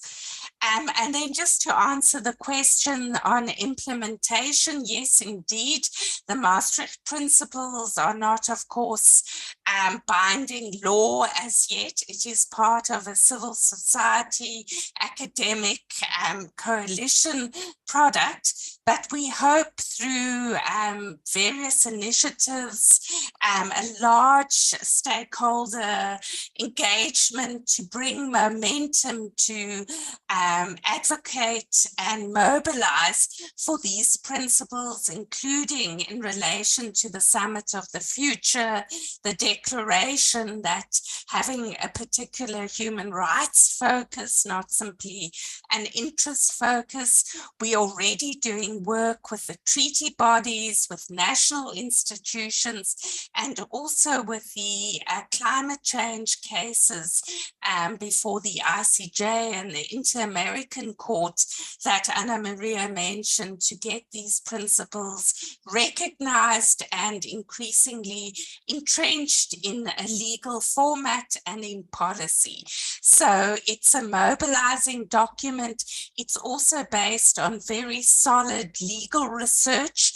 So we're preparing a legal commentary at the moment to the principles, which we hope will be a resource to all of those interested in advocating for youth and future generations' human rights. And then just the question on where is age discrimination in the principles and in relation to the ageist views. So the precise answer there is in principle 6B, where we recognize also the obligation to eliminate all forms of discrimination on the basis of age. And I think very much I would endorse what Lucy Plummer said, that, you know, and it came out also earlier in the discussions, that we need to build intra-generational solidarity. We need to learn from each other. I think many Indigenous peoples' worldviews, veneration of older people and their wisdom, the transmitters of culture and beliefs from current to future generations. And I think many traditional Western liberal systems that sort of discard older people when they no longer have market value and so forth is very much at odds with the ethos and the spirit of the Maastricht Principles. So I think this intra-generational solidarity and justice is embedded in the Maastricht Principles. Thank you. Thank you, Sandy. Directly to you, Lucy. Do you have any final remarks? I do, yeah, thank you. I would like to maybe respond to Suzanne's point about how do we implement this. I would say human rights education is key. And I would say that the root of all these problems is our collective failure to consider human rights and dignity as the central and utmost priority and goal in all fields of endeavor. So human rights education, particularly with young people, is really crucial so that, you know, the values and norms expressed in the Declaration of Human Rights are really rooted in people's lives, particularly young people. And it's, you know, through human rights education, individuals become aware of human rights and empowered to uphold their own rights and protect the rights of others. And it's a concrete, lifelong process through which a culture of human rights is fostered at the grassroots, with the respect for the dignity of individuals at the center. And I'd also just like to point out how it's really important to use international human rights instruments that have been created for, with, and by marginalized groups. So the Convention on the Rights of Persons with Disabilities and the UN Declaration on the Rights of Indigenous Peoples are really crucial for self-determination and really must be recognized and upheld when working with specific marginalized groups on the implementation of their rights. So, thank you very much, Lucy. Great women's panel. And I would like just to say that while Sandy was speaking of what we are doing at the international level, already national examples are beginning. Some months ago, we had a hearing in the Colombian parliament to see how to apply the principles on the human rights of future generations to a new mining law. And some communities are beginning to think how to incorporate this in their case analysis, human rights analysis, and advocacy work. So this is promising, and the tool is for every one of you. If you want to understand something better, you can connect to us through Liberato. We are happy to discuss. So we have immediate future tasks to ensure that the future is also fair with everyone. And with these words, I want to finish thanking every one of you, and yeah, hoping that every one of us takes this work as part of their work, of their life, and we can let a better world for the youth, for the children, or for us coming up. Thank you very much. Goodbye. Ana Maria, Sandra, Lucy, thank you very much for a lively panel. To honor what I said earlier, I think I need to field one question to panel one. And I think we will only need one response in the interest of time. We're about 7 minutes back delayed. And I'll honor it first. I'll read it in so that you don't have to switch. I'll read it first in Spanish because it was raised as a question in Spanish. Buenos días. México tiene un grave problema que violenta los derechos humanos de las mujeres, niñas y niños. Es la trata de personas con fines de explotación sexual, especialmente en las zonas turísticas.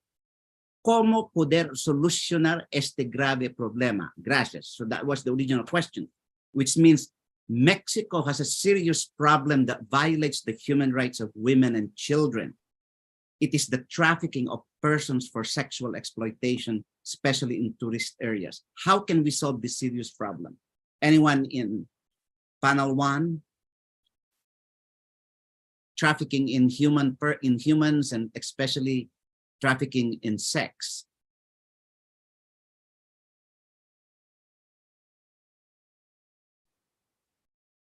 Make sure you unmute if you want to respond, Sylvie or the other panelists before.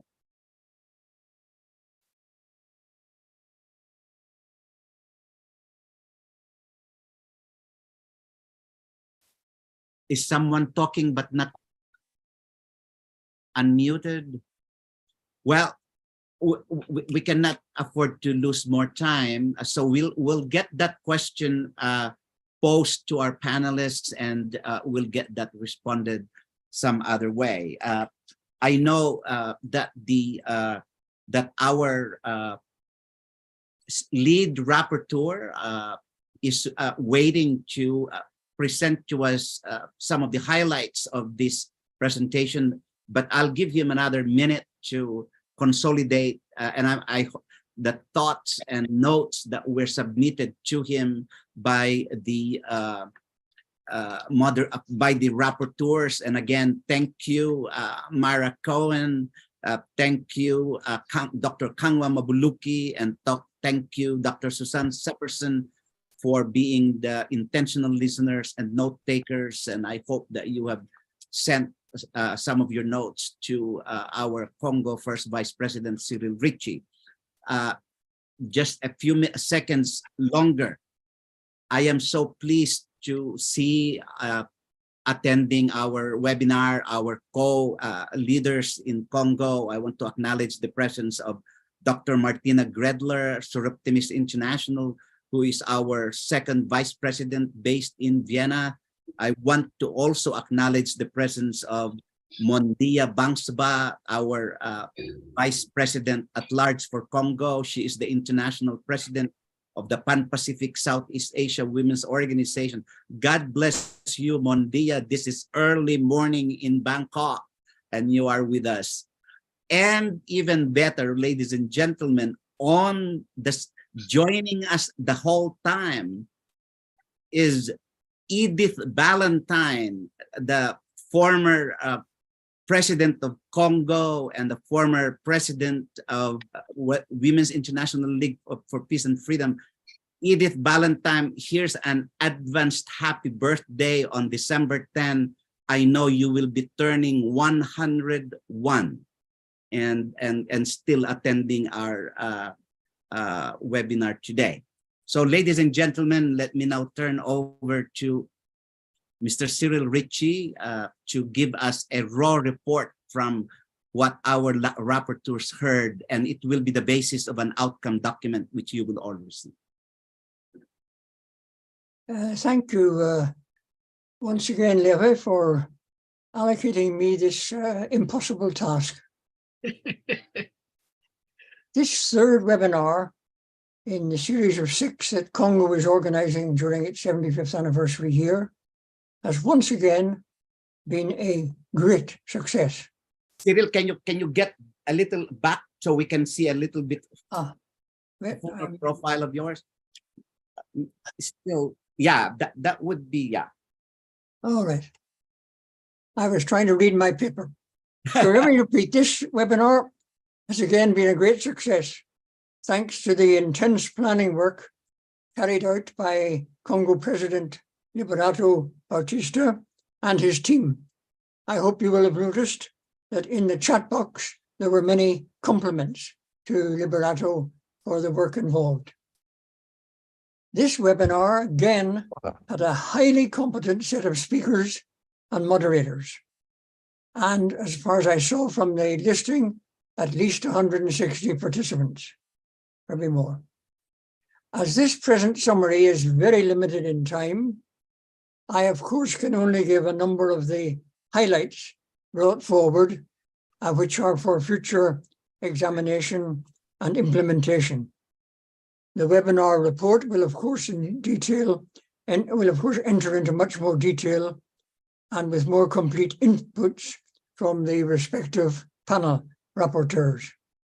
So here in very succinct form are just some of today's highlights on the themes of gender justice, youth, inter and intergenerational justice and solidarity for future generations. And I was happy that it was underlined from the beginning that this webinar and all our webinars are a contribution to the SDG Summit this year and the Summit of the Future next year, and to implementing the Secretary General's Our Common Agenda. It was said, and how true it is, wars are the greatest threat to present and future generations. Wars sideline gender justice. Wars sideline the hopes of our children and young people. Human security and sustainability are at stake every day that we have wars on our planet. As the President reminded us, Congo has a slogan for this year: defining the present, shaping the future, and making the change now. And I believe that we have made some advances by the remarkable presentations today. The world, said the President, has a surplus of fear and a deficit of hope. Some of the highlights I quote were,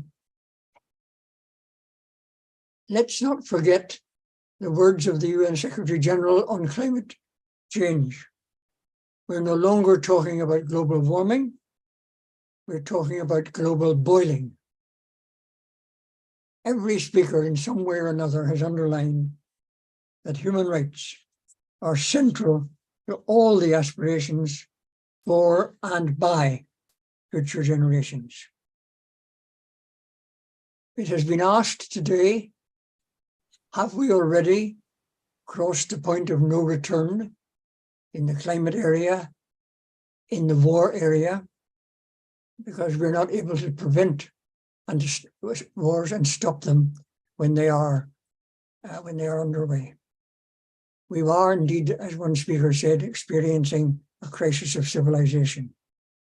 And as others said, and more than once, global governance must be restored. Multilateral global governance must be restored as a matter of urgency. And in that, NGOs have a special role to play in persuading governments to take action, because our future is in the hands of the people. We have a couple of items that I put in high quotes. For example, in the chat box, one participant said to the speakers, and I pass that on to everyone, your statements and your passion encourage me and make me want to do more. Please take that personally for every one of you. Now, I could spend all my time in dealing with the youth video that we were shown, a wonderful example. Remember what was said, youth are not a challenge, they're an opportunity. And the African proverb that an elderly person seated can see further than a young person standing emphasizes the importance of intelligent mentorship. Let us recall the youth fears in brief: gender discrimination, racial discrimination, disagreements that turn to violence, ecological problems, including the oceans and climate, and the shortage of resources that itself leads to conflict. The inability, apparently, of governments to act rather than to just adopt declarations and words. The youth said we need fundamental changes and an ecological consciousness.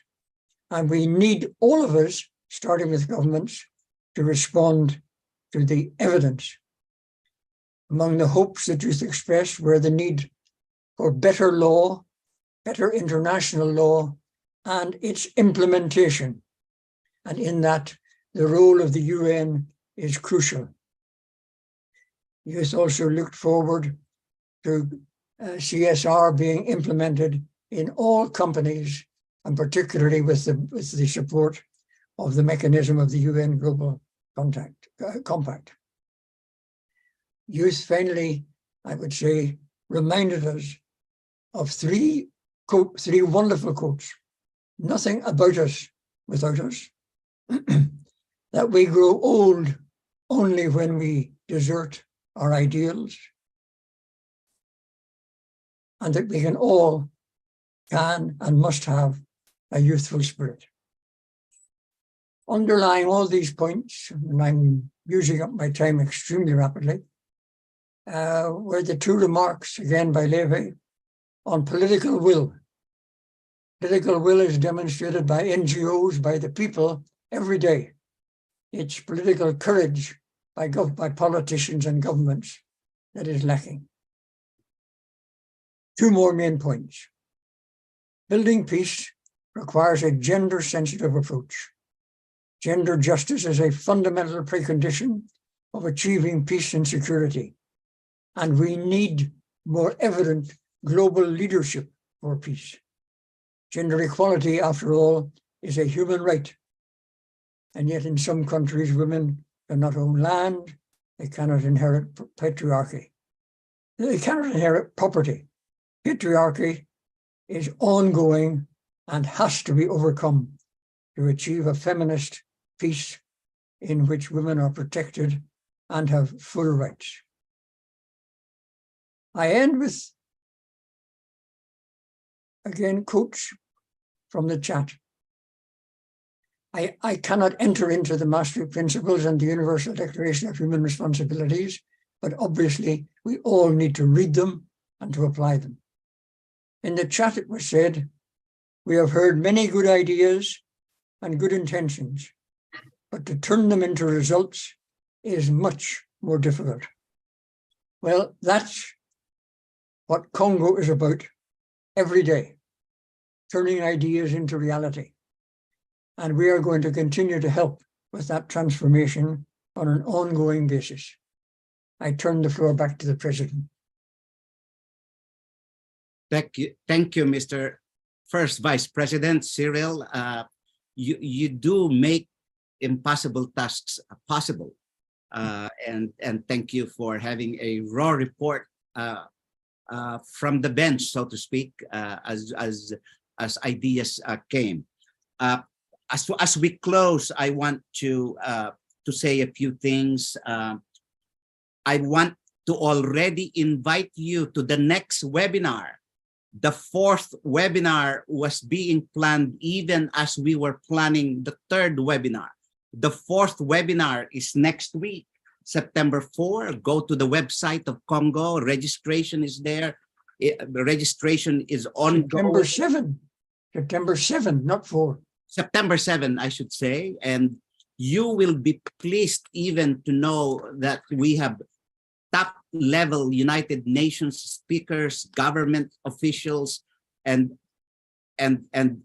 speakers are all from all over the continents. And there are more women, again, than men. And I would like to report to you in closing that between webinar 1 on March 2 and webinar 2 on June 5 and webinar 3 today and webinar 4 next week on September 7, I'm not ashamed to tell you, and in fact, I'm very proud that 57 speakers are women. That's the total of speakers. 37 are men, and youth speakers 15. 57 women, 37 men, 15 young people. I think that's worth noting. The planning committee of these webinars were very intentional in making sure that the demographic is such, more women, and then we've covered all of the Americas, North America, Latin America, Caribbean, with speakers from Pacific and Oceania, the Arab region, Africa, and all of that. You've seen that today, and I hope that you continue to help. We're looking for CoNGO member organizations to participate in the organization of the next webinars. Cyril Ritchie is leading also as we speak, webinar number 5, which will be about United Nations and NGO relations. How are we going to enhance multilateralism, protect NGO access at multilateral arenas, especially the United Nations, and how do we protect civic space and democratic discourse, knowing that these spaces are shrinking and democratic discourse is being threatened by means repressive and oppressive. So we invite you. And then the last webinar, which will be in December in Geneva, will be, as planned, a double celebration of the 75th anniversary of CoNGO and the 75th anniversary of the Universal Declaration of Human Rights. So look out in the calendar for December what that webinar 6 will be. But ladies and gentlemen, I'm also not bashful in saying that we bring this to you at some cost.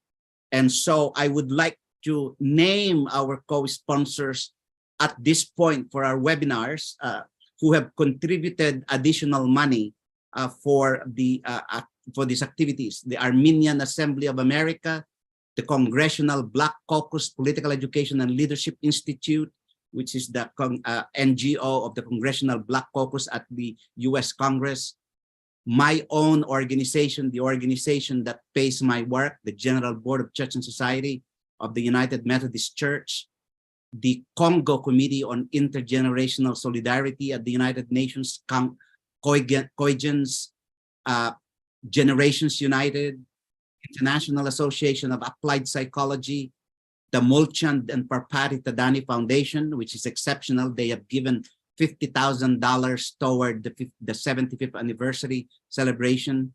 The Fundación Internacional René, based in Mexico, the Pan-Pacific and Southeast Asia Women's Association, and Staff United Fund. Thank you very much.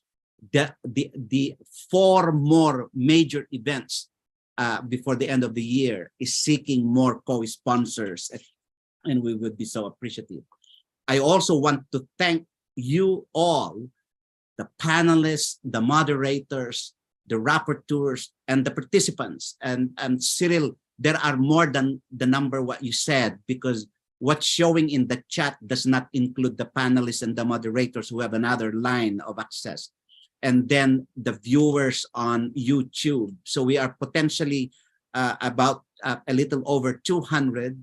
And so between webinar 1 and webinar 3, we have already reached close to 2,000 participants.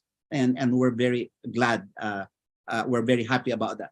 Language interpreters, we cannot express our thanks to you so much.